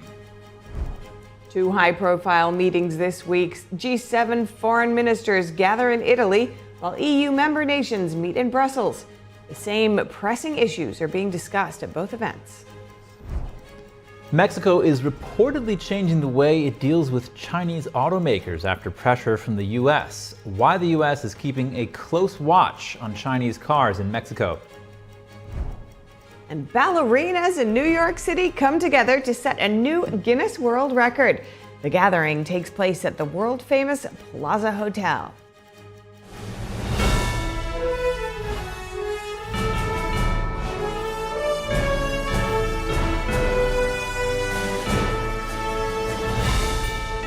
This is NTD News Today, live from our NTD Global Headquarters. Here are Stephania Cox and Chris Beers. We turn now to our legal correspondent, Arlene Richards, to get us up to date on what's happening in former President Trump's criminal trial in New York. Arlene, thank you so much for joining us. Apparently, there was a new development in the courtroom this morning. What's the latest on jury selection? So one of the female jurors actually spoke up and said she was concerned because she felt like the media had revealed certain aspects of her identity, and she didn't think she could be fair and impartial anymore. She said her family, her friends, her coworkers were all calling her and asking her, "Are you this juror?" So the judge did excuse her. She's juror number 4. He did excuse her, but afterwards he kind of scolded the media that was in the room and basically said, please try to refrain from identifying certain physical aspects of these jurors. And then the prosecutor suggested that maybe they shouldn't have the jurors give the names of their employers, to which the defense actually objected and said that, the prosecution was the ones that wouldn't allow them to write it down. But they didn't want them to not give the names of their employers. They actually wanted to have the media stop reporting on that. So the judge has not decided on that yet. We'll find out later, I guess, what he's going to do about that. The other thing was the prosecution had a concern about a male juror who they said they found information about a man with the same name who apparently was arrested back in the 1990s for tearing down political advertisements. So that juror was not in the room at the time, but he was expected to come in later today for more questioning. And then finally, they got the jury selection process continuing again. So 100 more jurors came into the room. Over half of those jurors were dismissed or excused, and then 39 were left for questioning. Trump had the day off on Wednesday, but the prosecution didn't rest. Tell us about their court filing yesterday. Yeah, so they're getting prepared for something called a Sandoval hearing, and that's where they have to inform the judge on what kind of questions they will ask the defendant about past bad acts if the defendant gets on the stand and testifies. So they're going to talk about or ask questions about these last 2 trials, the civil fraud trial and the E. Jean Carroll trial, both of them very big verdicts against Trump. And they also mentioned the lawsuit he filed against Hillary Clinton, which was dismissed because the judge in that case said that it was frivolous. And then there were 2 other cases against the Trump Foundation and the Trump Company that they said they would ask about. Now, Trump has said that he plans on testifying in this trial, but it remains to be seen if he actually will go through with that. And Arlene, the prosecution made a separate filing about the gag order. What was the discussion in the courtroom this morning about that? So they said that Trump has violated this gag order 7 more times because he's not supposed to talk about pretty much everybody that's connected to the trial. And they're saying that he made comments about Michael Cohen, who is the star witness for the prosecution and also a convicted liar. Trump has said he's a serial perjurer and other comments to that effect. And the prosecution also talks about a posting he made this morning about something that Jesse Waters from Fox News said, and he attributed it to Jesse Waters. And basically he said that there were undercover liberal activists on the jury who were lying to the judge. And the prosecution said that that's also a violation of the gag order. Now, the defense says that the comments made about Cohen are in response to things that Cohen has said about Trump and that they are political in nature, meaning that he has a First Amendment right to make political comments. So we'll have to see. The judge has not ruled on that yet, but we'll see what happens with that.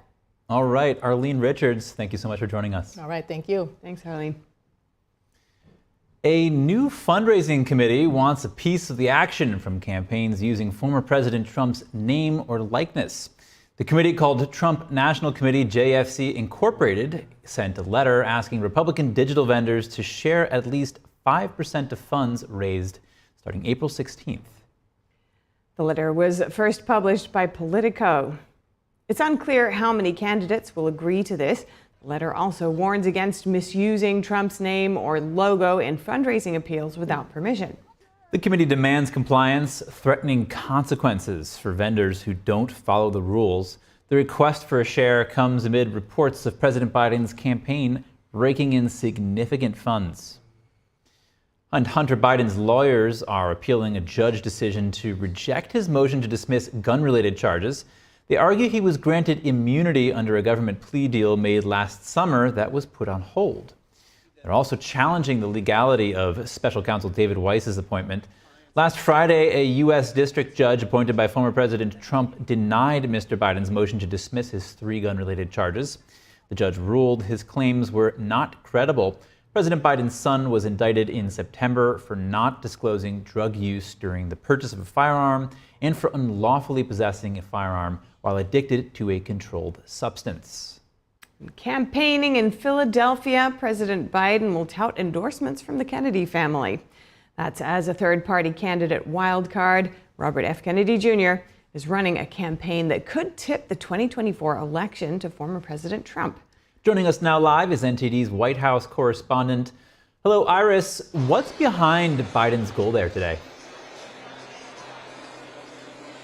Good afternoon to both of you. So in less than an hour, President Biden is expected to take the stage right behind us here in Philadelphia and appear with over a dozen members of the Kennedy family who are endorsing Biden in a rebuke of one of their own, RFK Jr. So this event really shows how seriously the Biden campaign is taking the threat posed by RFK Jr., the independent candidate who could take away at least a small number of votes from President Biden in this election, but that could prove detrimental to Biden's chances of beating Trump, especially in a battleground state like this here in Pennsylvania. So today, instead of focusing on countering RFK Jr., the ultimate goal here will actually be to counter Trump. And we can hear that from one of RFK Jr.'s sisters, Kerry Kennedy, who went on MSNBC this morning to talk about why they're supporting Biden. Let's take a look.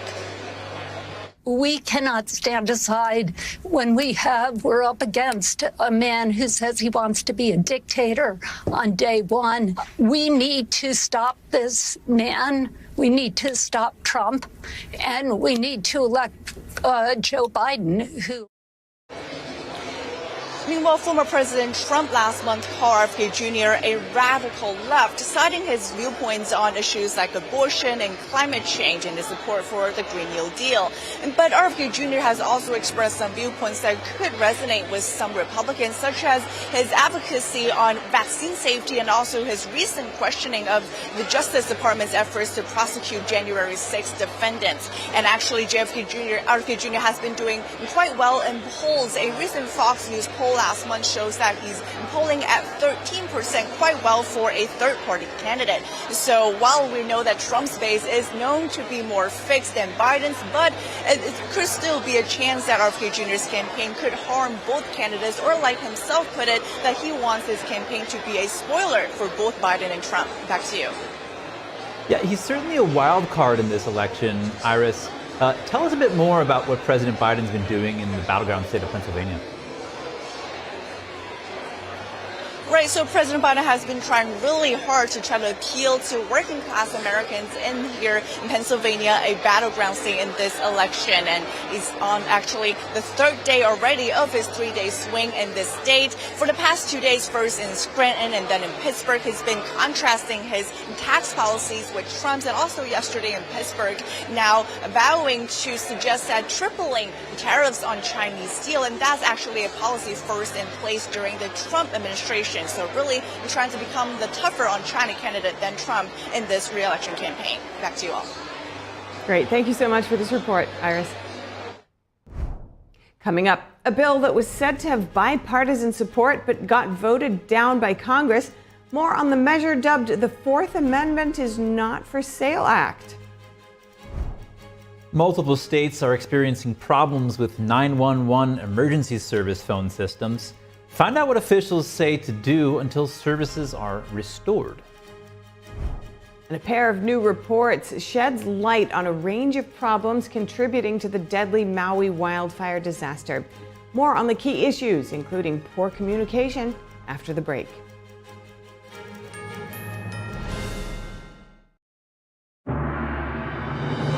More than just beautiful dance. It's a touch of the divine. More than just legends. It's the beautiful culture and wisdom of China before communism. More than just a performance. It's an experience that awakens the soul. Lincoln Center, NJ Pack, State Theater, Purchase, and Stamford. Starting March 28th. Tickets at genuine.com.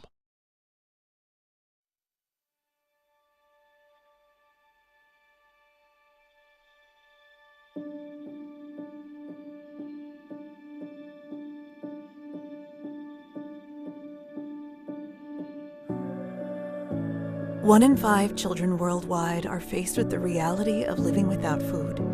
No family dinners, no special treats, not enough energy to play. All around the world, hunger is affecting children's physical and mental health. Toddlers are suffering from acute malnutrition, which stunts their growth. Kids are forced to drop out of school so they can help support their families. Conflict, inflation, and climate have ignited the worst famine in our lifetime. And we are fed up. Fed up that hunger devours dreams. Fed up that hunger destroys joy. Fed up with the fact that hunger eats childhood. Help us feed the futures of children all over the world by visiting getfedupnow.org. For as little as $10 a month, you can join Save the Children as we support children and families in desperate need of our help. Now is the time to get fed up and give back. When you join the cause, your $10 monthly donation can help communities in need of life-saving treatments and nutrients, prevent children from dropping out of school, support our work with communities and governments to help children go from short-term surviving to long-term thriving. And now, thanks to special government grants, every dollar you give can multiply up to 10 times the impact. That means more food, water, medicine, and help for kids around the world. You'll also receive a free tote bag to share your support for children in need. Having your childhood eaten away by hunger is unimaginable. Get fed up. Call us now or visit getfedupnow.org.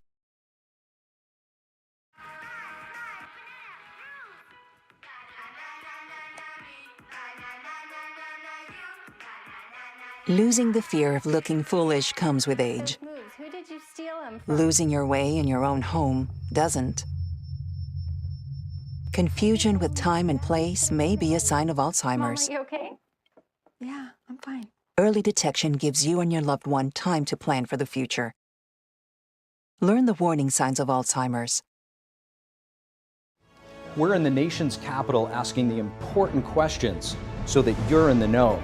Join us daily, Monday through Friday, on the Capitol Report on NTD News.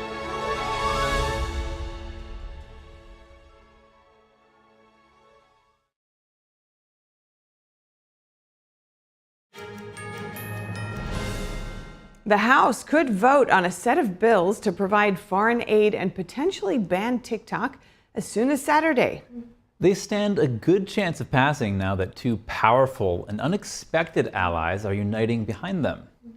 House Speaker Mike Johnson is likely to get the Democratic votes he needs to his new aid package. President Biden is now throwing his support behind the set of bills. They provide a total of about $95 billion for Ukraine, Israel, and the Indo-Pacific, according to the House Appropriations Committee. Johnson says he wants to pass a potential ban on TikTok at the same time. That would keep the platform out of U.S. app stores unless it cuts ties with its Chinese parent company. Some Republican hardliners are trying to remove Johnson from his leadership role. Others say the push isn't gaining momentum. An empty speakership is what effectively paralyzed the chamber for weeks after former Representative Kevin McCarthy lost the gavel. The House also introduced a standalone border funding bill, but some Republicans say that's not what they want to see from Speaker Mike Johnson. The new border security bill is called the End the Border Catastrophe Act. Johnson says it's based on a previous border bill known as H.R. 2. That bill passed the House with support from the most conservative Republicans, but the Senate never picked it up. Johnson says the new bill will end the catch and release, reinstate Remain in Mexico, and more. But some Republicans argue that any border bill should be tied to the foreign aid bills. Otherwise, the funding packages will be passed in the Democrat majority Senate, while the border bills will be dead on arrival. A new bill passed by the House says the Fourth Amendment applies to information obtained through commercial means in addition to traditional searches. The Fourth Amendment protects against unreasonable searches and seizures. The measure aims to make the federal government get a warrant before buying people's private data from third parties. The bill is called the Fourth Amendment is Not for Sale Act. It would extend Fourth Amendment protections to data obtained through commercial means, essentially prohibiting government access without a warrant. Democratic Congressman Jerry Nadler said the bill had broad bipartisan support, noting it was approved to move to the floor in a rare unanimous committee vote. In Nadler's words, quote, "If law enforcement wants to gather information about you, they should first obtain a warrant." A bipartisan bill aims to close policy gaps that put children in danger on the internet. Earlier, I spoke with Melissa Henson, Vice President of the Parents Television and Media Council, about the reasons the Kids Online Safety Act and laws like it are necessary. Melissa Henson, thank you so much for joining us. Tell us why this legislation, the Kids Online Safety Act, is necessary. Well, I think it's essential because these social media companies have been given literally years to take measures that they have the technology, they have the capability to protect kids online, and they have failed to do so. Just late last week, for example, Meta finally announced that they were going to blur nude images sent over direct message for any account holders under the age of 18. They have the technology to do that. They've had the technology to do that. They've just failed to do so. And it took the tragic death of a young boy by suicide who was a victim of a sexploitation scheme for Meta to finally act. And unfortunately, this is what we're seeing, is that these social media companies aren't doing the right thing to protect our kids. They're waiting until they face the possibility of a lawsuit or congressional action before they finally do something. And how does the Kids Online Safety Act deal with these kinds of issues? Yeah. So there are a number of different pieces of legislation out there, all aimed at different parts of the problem. Some of them are about aimed at protecting user data. But what the Kids Online Safety Act does is it looks at the design of the software, the design of the social media to begin with. So it looks at things like it establishes a duty to care. So if it's at all foreseeable that there could be negative consequences or negative outcomes for the kids that are using these social media platforms, then it puts an obligation on these social media companies to take proactive steps to mitigate the harm. And I think that's a really important measure, especially when you consider that, for example, Meta had internal data that showed that they make body image worse for girls, that girls were being fed pro-anorexia content that was leading to a spike in disordered eating, and emergency room admissions for girls because of eating disorders in the years since Facebook and Instagram became popular. Now, Melissa, artificial intelligence, of course, all these companies are taking advantage of this technology. It's developing faster than even its progenitors could have possibly imagined. On some, are laws to protect children online keeping pace with AI? No, not at all. They're not even keeping pace with, Facebook, which has been around since 2010, 2012. So, it's been around for over a decade, and the laws aren't keeping up with what these social media platforms are doing. So, no, I think that's going to be a real challenge going forward, is keeping up with the very rapid changes in the marketplace that are being generated because of AI, and the very real challenges, including AI-generated pornography and child sexual exploitation content being generated through AI. Melissa Henson, thank you so much. Thank you. The man accused of stabbing 4 University of Idaho students to death in 2022 plans to use cell phone location records as an alibi. Brian Kohberger's defense plans to have an expert witness testify that on the night of the murders, Kohberger's phone was not in the town where the killings happened. The 4 victims were killed at a home just off the university's main campus in Moscow, Idaho. Kohberger's attorneys said he was driving south of Pullman, Washington, and west of Moscow at the time. The 2 towns are about 10 miles apart. Kohberger has pleaded not guilty to 4 counts of first-degree murder and 1 count of burglary. And the suspected killer of nursing student Laken Riley was allegedly paroled into the U.S. illegally. Republican Senator Lindsey Graham shared the information yesterday. Graham cited Homeland Security records at a Judiciary Committee hearing on April 17th. The senator says the suspect was released due to a lack of detention capacity at the Central Processing Center in El Paso, Texas. He added, quote, he wasn't granted parole because he was provided a significant benefit to the country or that he had a humanitarian need as the law requires. The suspect was paroled in 2022. He was later arrested and released at least 3 separate times for various crimes before allegedly killing Laken Riley. And a high school student in Lexington, North Carolina, was reportedly suspended for using the term illegal alien in class.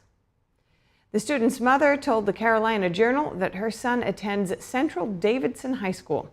She said his English teacher assigned the word alien during a vocabulary assignment on Tuesday. The mother said her son was trying to understand the assignment and asked the teacher, like space aliens or illegal aliens without green cards? Another boy in the class was reportedly offended by the question and threatened to fight him. The incident prompted the teacher to get the assistant principal involved in the matter. The administrative staff deemed the words illegal aliens to be disrespectful and offensive and suspended the student for 3 days. The story has since gained widespread attention on social media. The Office of Davidson County Schools Superintendent told the Epic Times the district could not provide information regarding student matters. New Jersey Democratic Representative Donald Payne Jr. remains hospitalized after suffering from a cardiac episode earlier this month. Yesterday, Payne's office said he is in stable condition. Congressman Payne's health scare was based on complications from his diabetes. No word on when he will be released from the hospital or return to work. A new report on the Maui wildfire says the emergency response faced some big challenges, especially in communication. In August of last year, wildfires tore through Maui, as many of you remember, leaving devastation in their wake. The report, commissioned by the Maui Fire Department, highlights issues like limited resources and poor communication. It says some staff weren't kept in the loop about the worsening situation.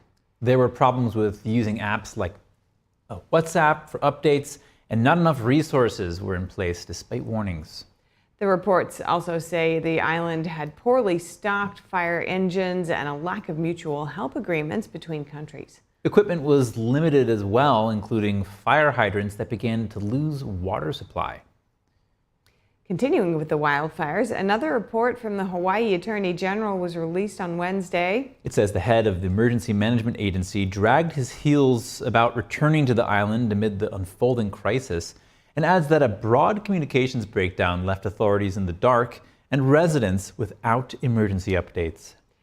Communications problems were also encountered by the Hawaii Electric Company. The report says officials were unable to confirm that power lines were de-energized until well after flames had caused widespread damage.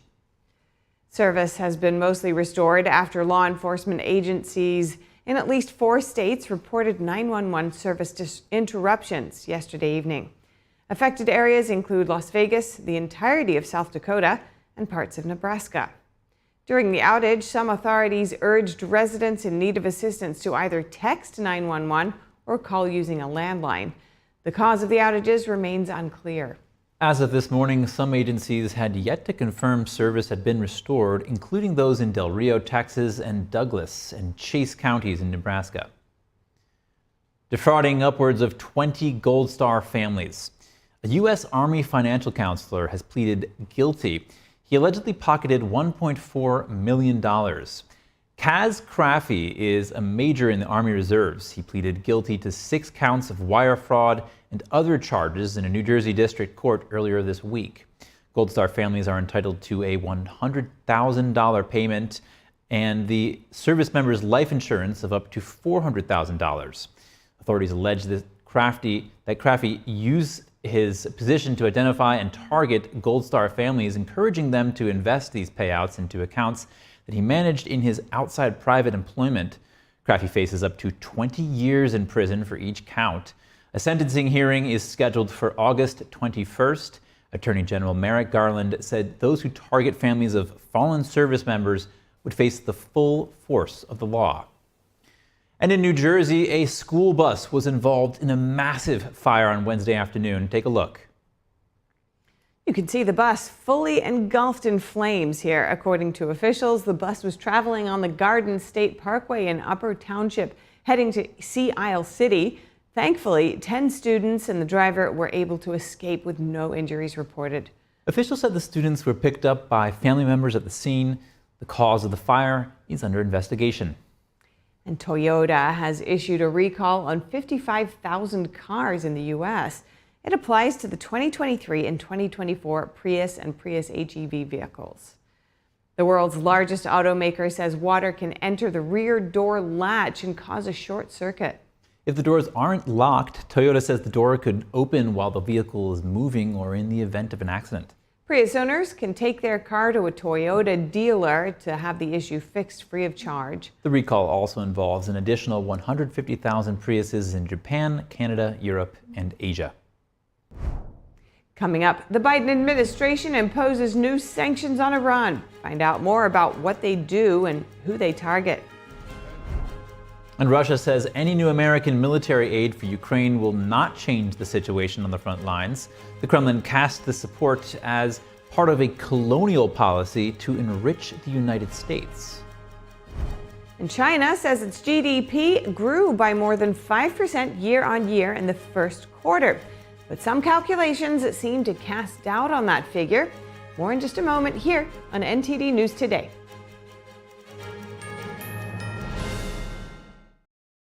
When I started MyPillow, it was just a problem solution, one product company.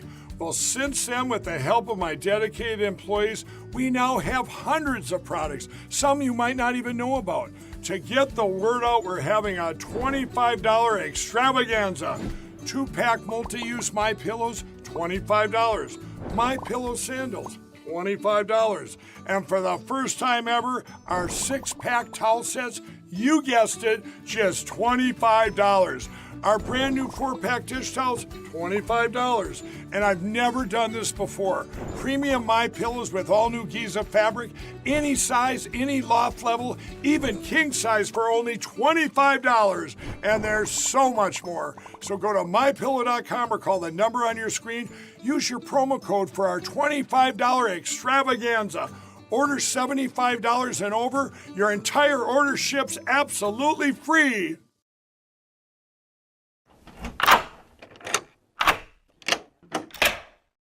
I'm Jonathan Lawson.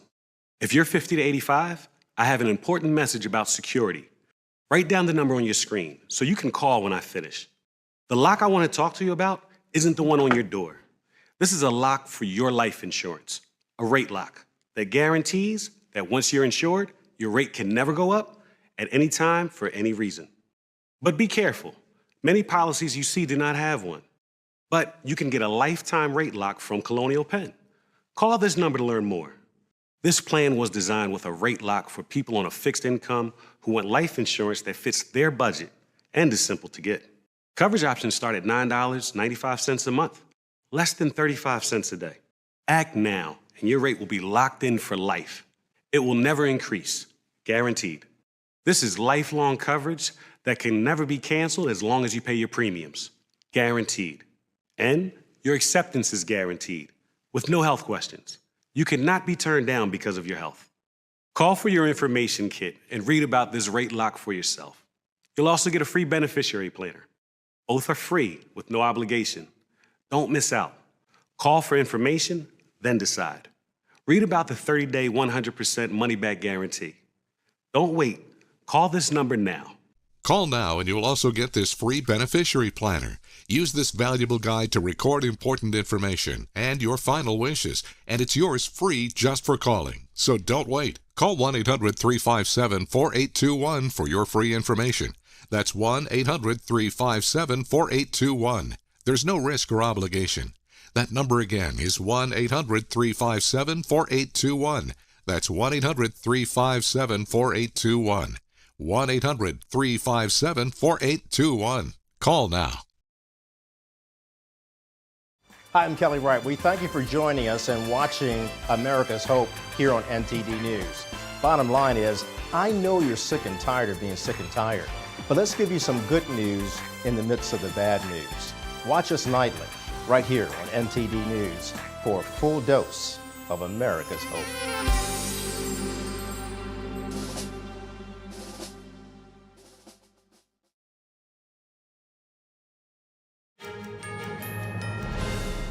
And turning to the conflicts in the Middle East. The U.S. and the U.K. this morning announced a new round of sanctions on Iran. This is in response to the regime's attack on Israel over the weekend. The U.S. Treasury Department targeted 16 people and 2 entities in Iran that produce engines that power the drones used in the attack on Israel. The Treasury also sanctioned 5 firms involved in steel production, which are accused of supporting Iran's military with supplies. And the U.S. Commerce Department is imposing new controls to restrict Iran's access to basic commercial-grade microelectronics. The UK targeted several Iranian military organizations as well as individuals and entities involved in Iran's drone and ballistic missile industries. Elsewhere in the Middle East, Qatar's prime minister said the country is reevaluating its role as a mediator between Israel and Hamas. He accused both sides of abusing Qatar's mediation for political interests. And protests outside Columbia University. Rallies yesterday afternoon came in response to the university president's hearing before Congress, where she acknowledged anti-Semitism was on the rise at the institution. Nationwide, nearly 9,000 anti-Semitic incidents were reported in 2023, according to the Anti-Defamation League.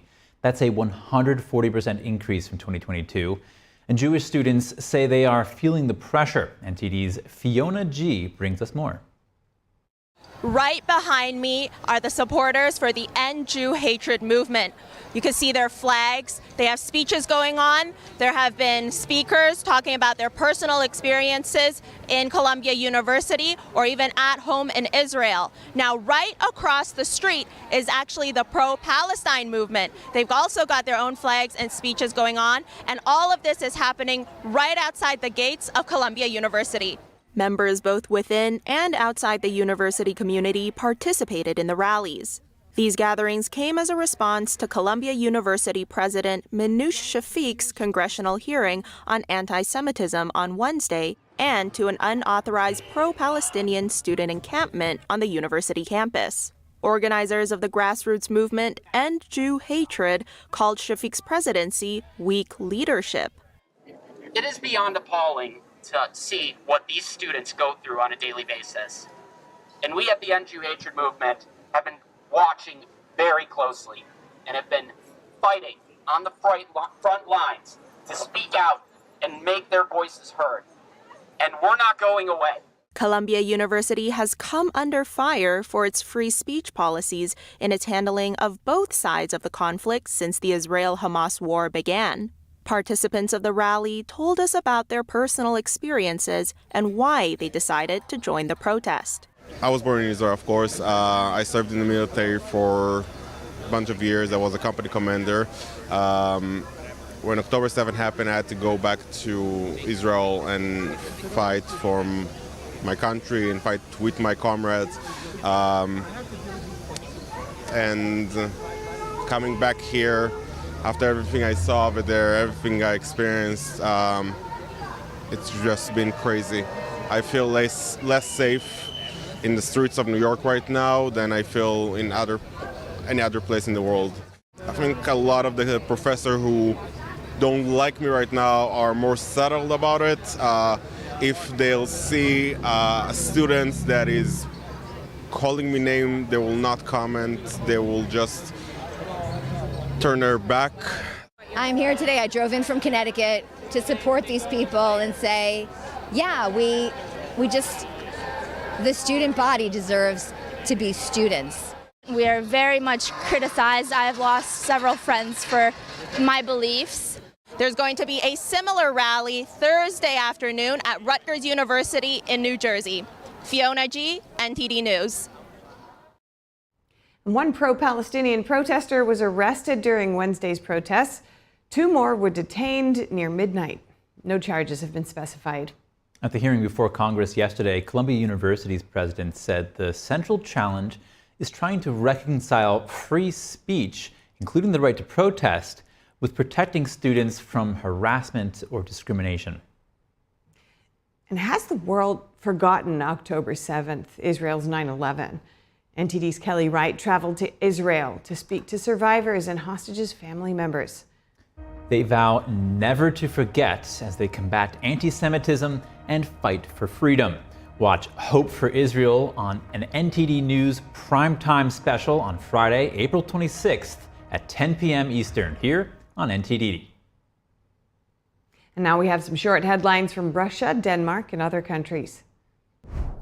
Foreign ministers of the G7 are meeting in Capri, Italy today. They're discussing issues like Russia's war in Ukraine and rising tensions in the Middle East after Iran's unprecedented attack on Israel.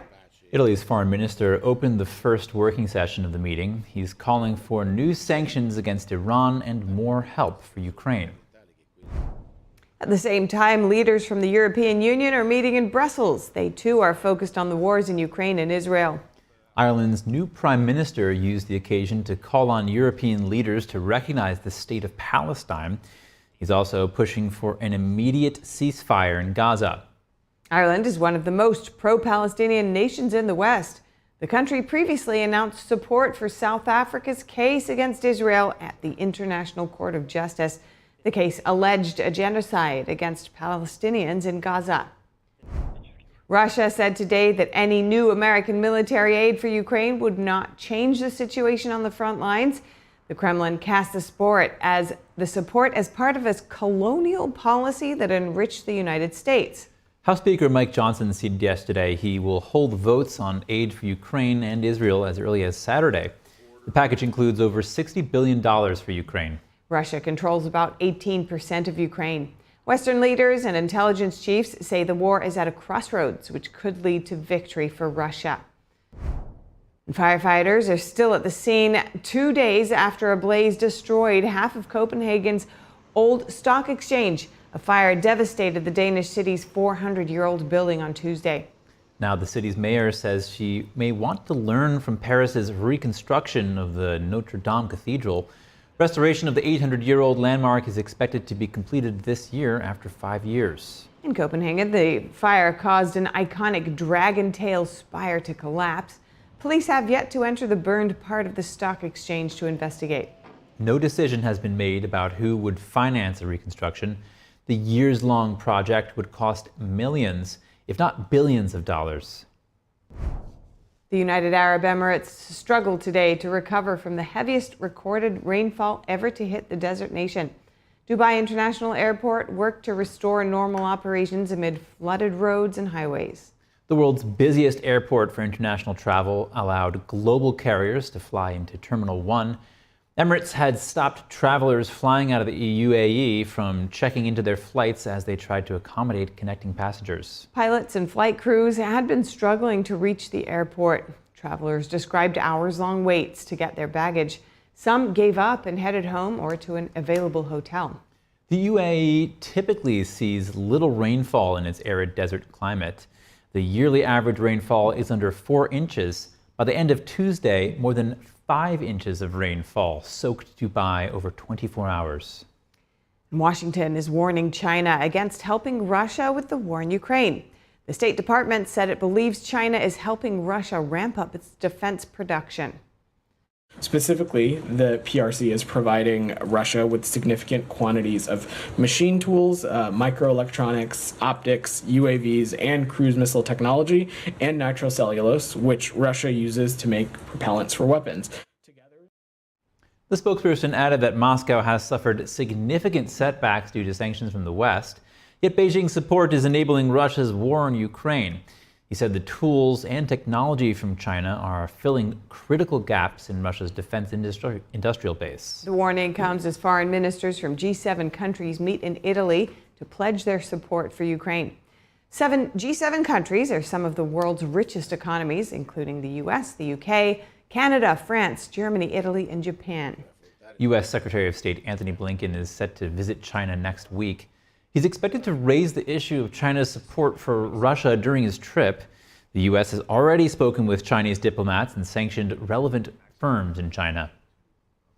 And China said its gross domestic product grew by over 5% in the first quarter from a year ago. But did Chinese authorities do their math right?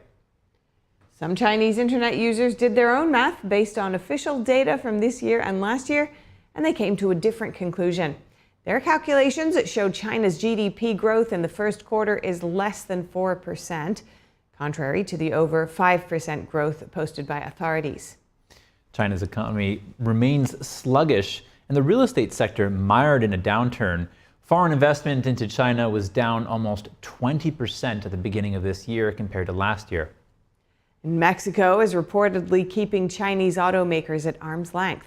Reuters cites 3 unnamed Mexican officials who said pressure from the U.S. is having an effect.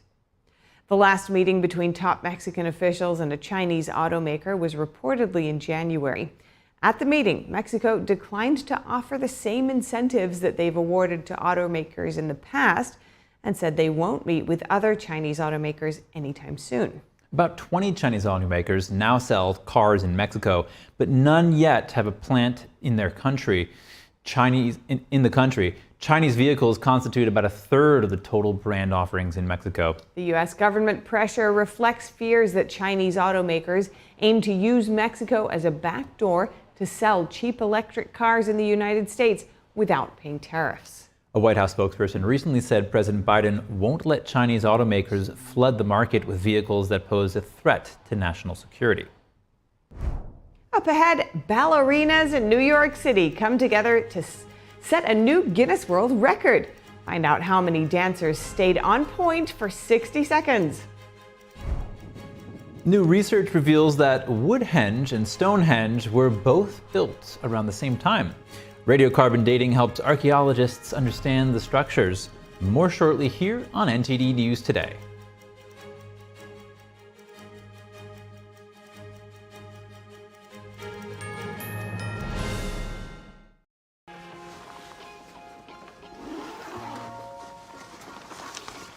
How'd it happen? She showed up dead on arrival. This never gets easier. It does when you call CarShield before your car breaks down.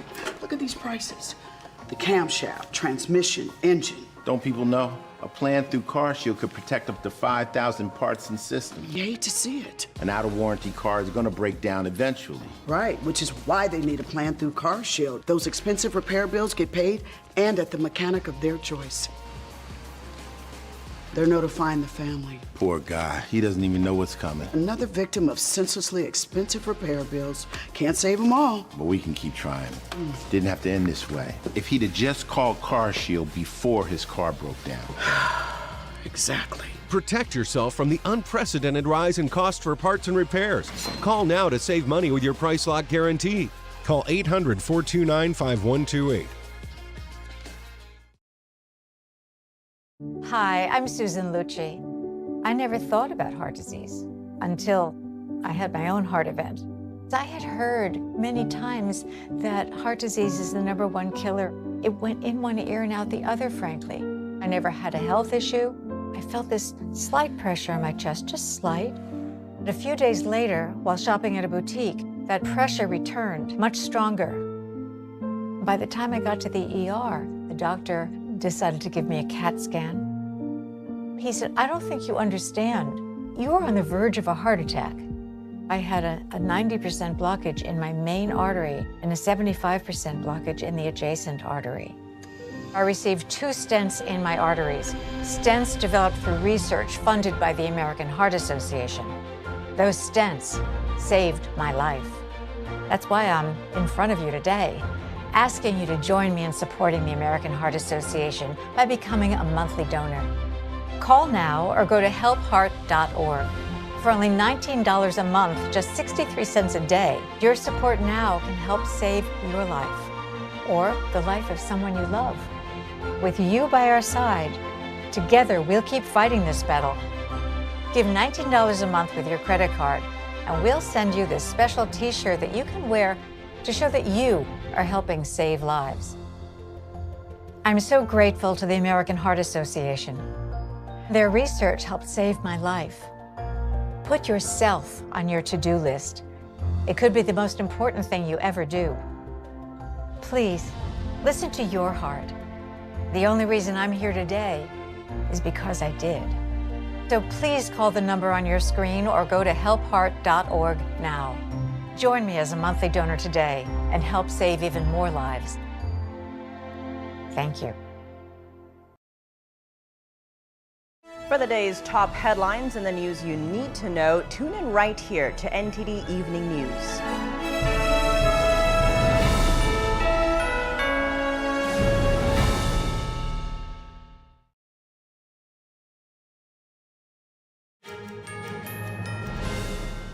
Ballerinas in New York City have joined together to set a new Guinness World Record. The dancers gathered yesterday at the world-famous Plaza Hotel. NTD's Andrew Thomas has more. 2, 1, go! Ballerinas were in the Big Apple yesterday to break the Guinness World Record for the most dancers on point at the same time. A group of 353 dancers held the pose for 1 minute. It's like more physical because like when you like be on your point, you need to stretch your legs and point your toes. And you need to keep like brewing.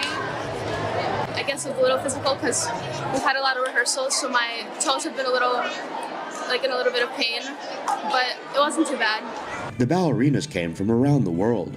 I thought that it was very cool how we can all get together from all over the world and accomplish a goal. So I wanted to be a part of it. Youth America Grand Prix organized the event. The nonprofit is the world's largest dance network and ballet scholarship competition. The organization is celebrating its 25th anniversary. I was really excited to be surrounded by all amazing dancers and to do something that not a lot of people get to do outside of this dance community. The previous world record was 306 ballerinas on point in 2019. Andrew Thomas, NTD News. New research has revealed that Woodhenge and Stonehenge were both built around the same time. NTD's Andrew Thomas has the latest details on the ancient monuments. Archaeologists used to think that Woodhenge was built 300 years later than Stonehenge. The wooden monument may not be as impressive as its stone counterpart, but it's just as old. Radiocarbon dating now shows the timber rings were erected around 2600 BC. The surrounding earthworks were finished around 150 to 200 years later. It shows that Stonehenge, which is so famous, isn't really a one-off. Woodhenge is only 2 miles from its stone sibling. The structure has 6 concentric ovals of standing posts. It was built to align with the summer solstice sunrise. Maud Cunnington was the original excavator of Woodhenge. Her work in the 1920s made her an archaeological pioneer. Her excavation techniques were light years ahead of many other people of her day, and it's her attention to detail that meant that the team led by Amanda and Pete Marshall could go back and look at the evidence and do this scientific dating. The findings will feature in a new book, Stonehenge, Citing the Sun, set to be published on May 8th. Andrew Thomas, NTD News. 5 years ago, much of the world's famous Notre Dame Cathedral was destroyed by a devastating fire.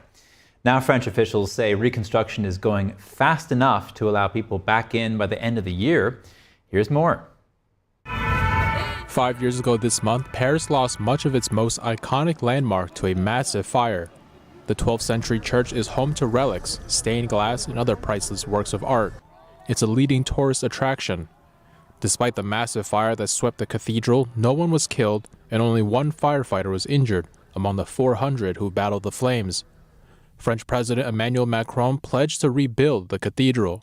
Alors je vous le dis très solennellement ce soir. I am solemnly telling you tonight, this cathedral will be rebuilt by all of us together. And it's probably part of France's destiny, and it will be our project for the years to come.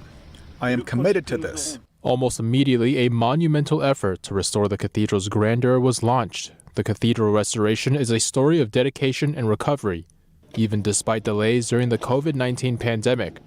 The structure was finally secured in September 2021 after carpenters, scaffolding experts, climbers, and others helped to build temporary structures and a special enormous umbrella to protect the towers, vaults, and walls of the roofless building.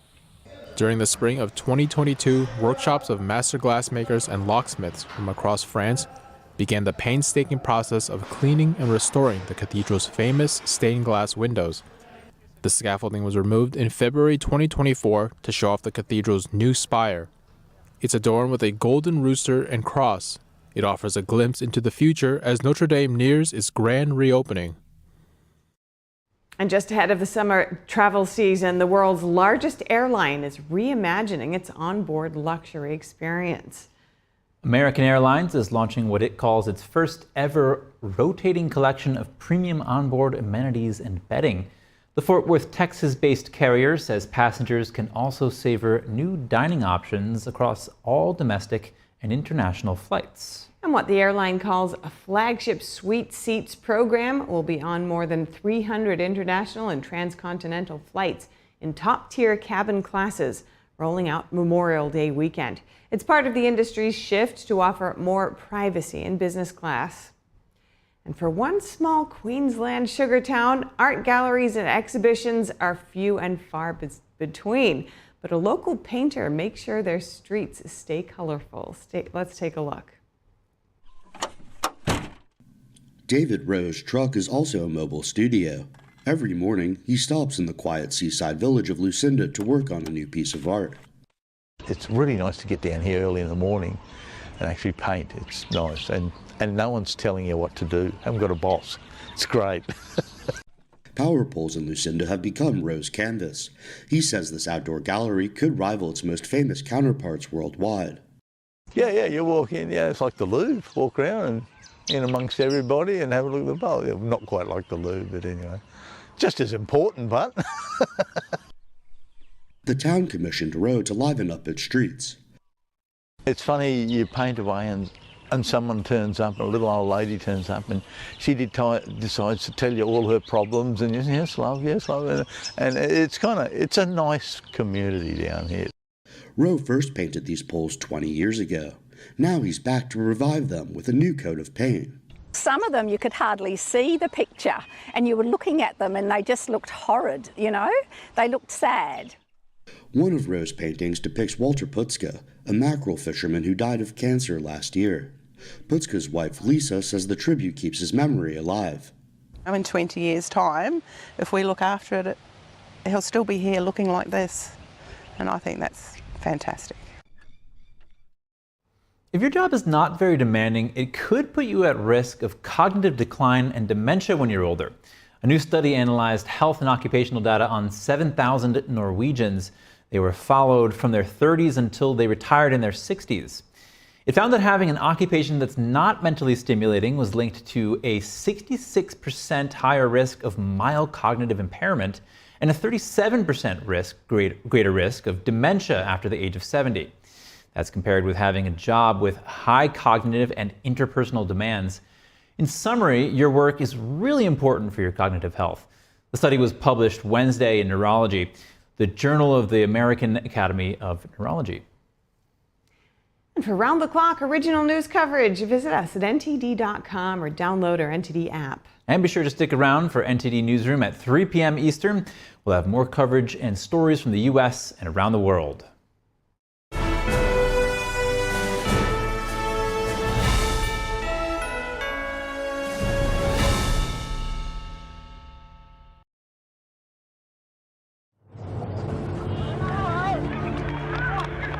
There are real consequences to controlled media.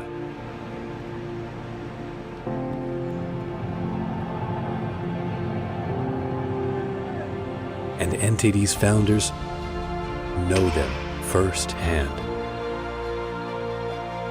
Our freedom of thought is the price. This is the lesson that guides us in everything we do. So there's the tear gas there. We know the value of a free society. And we take seriously the responsibility to preserve it. We are NTD.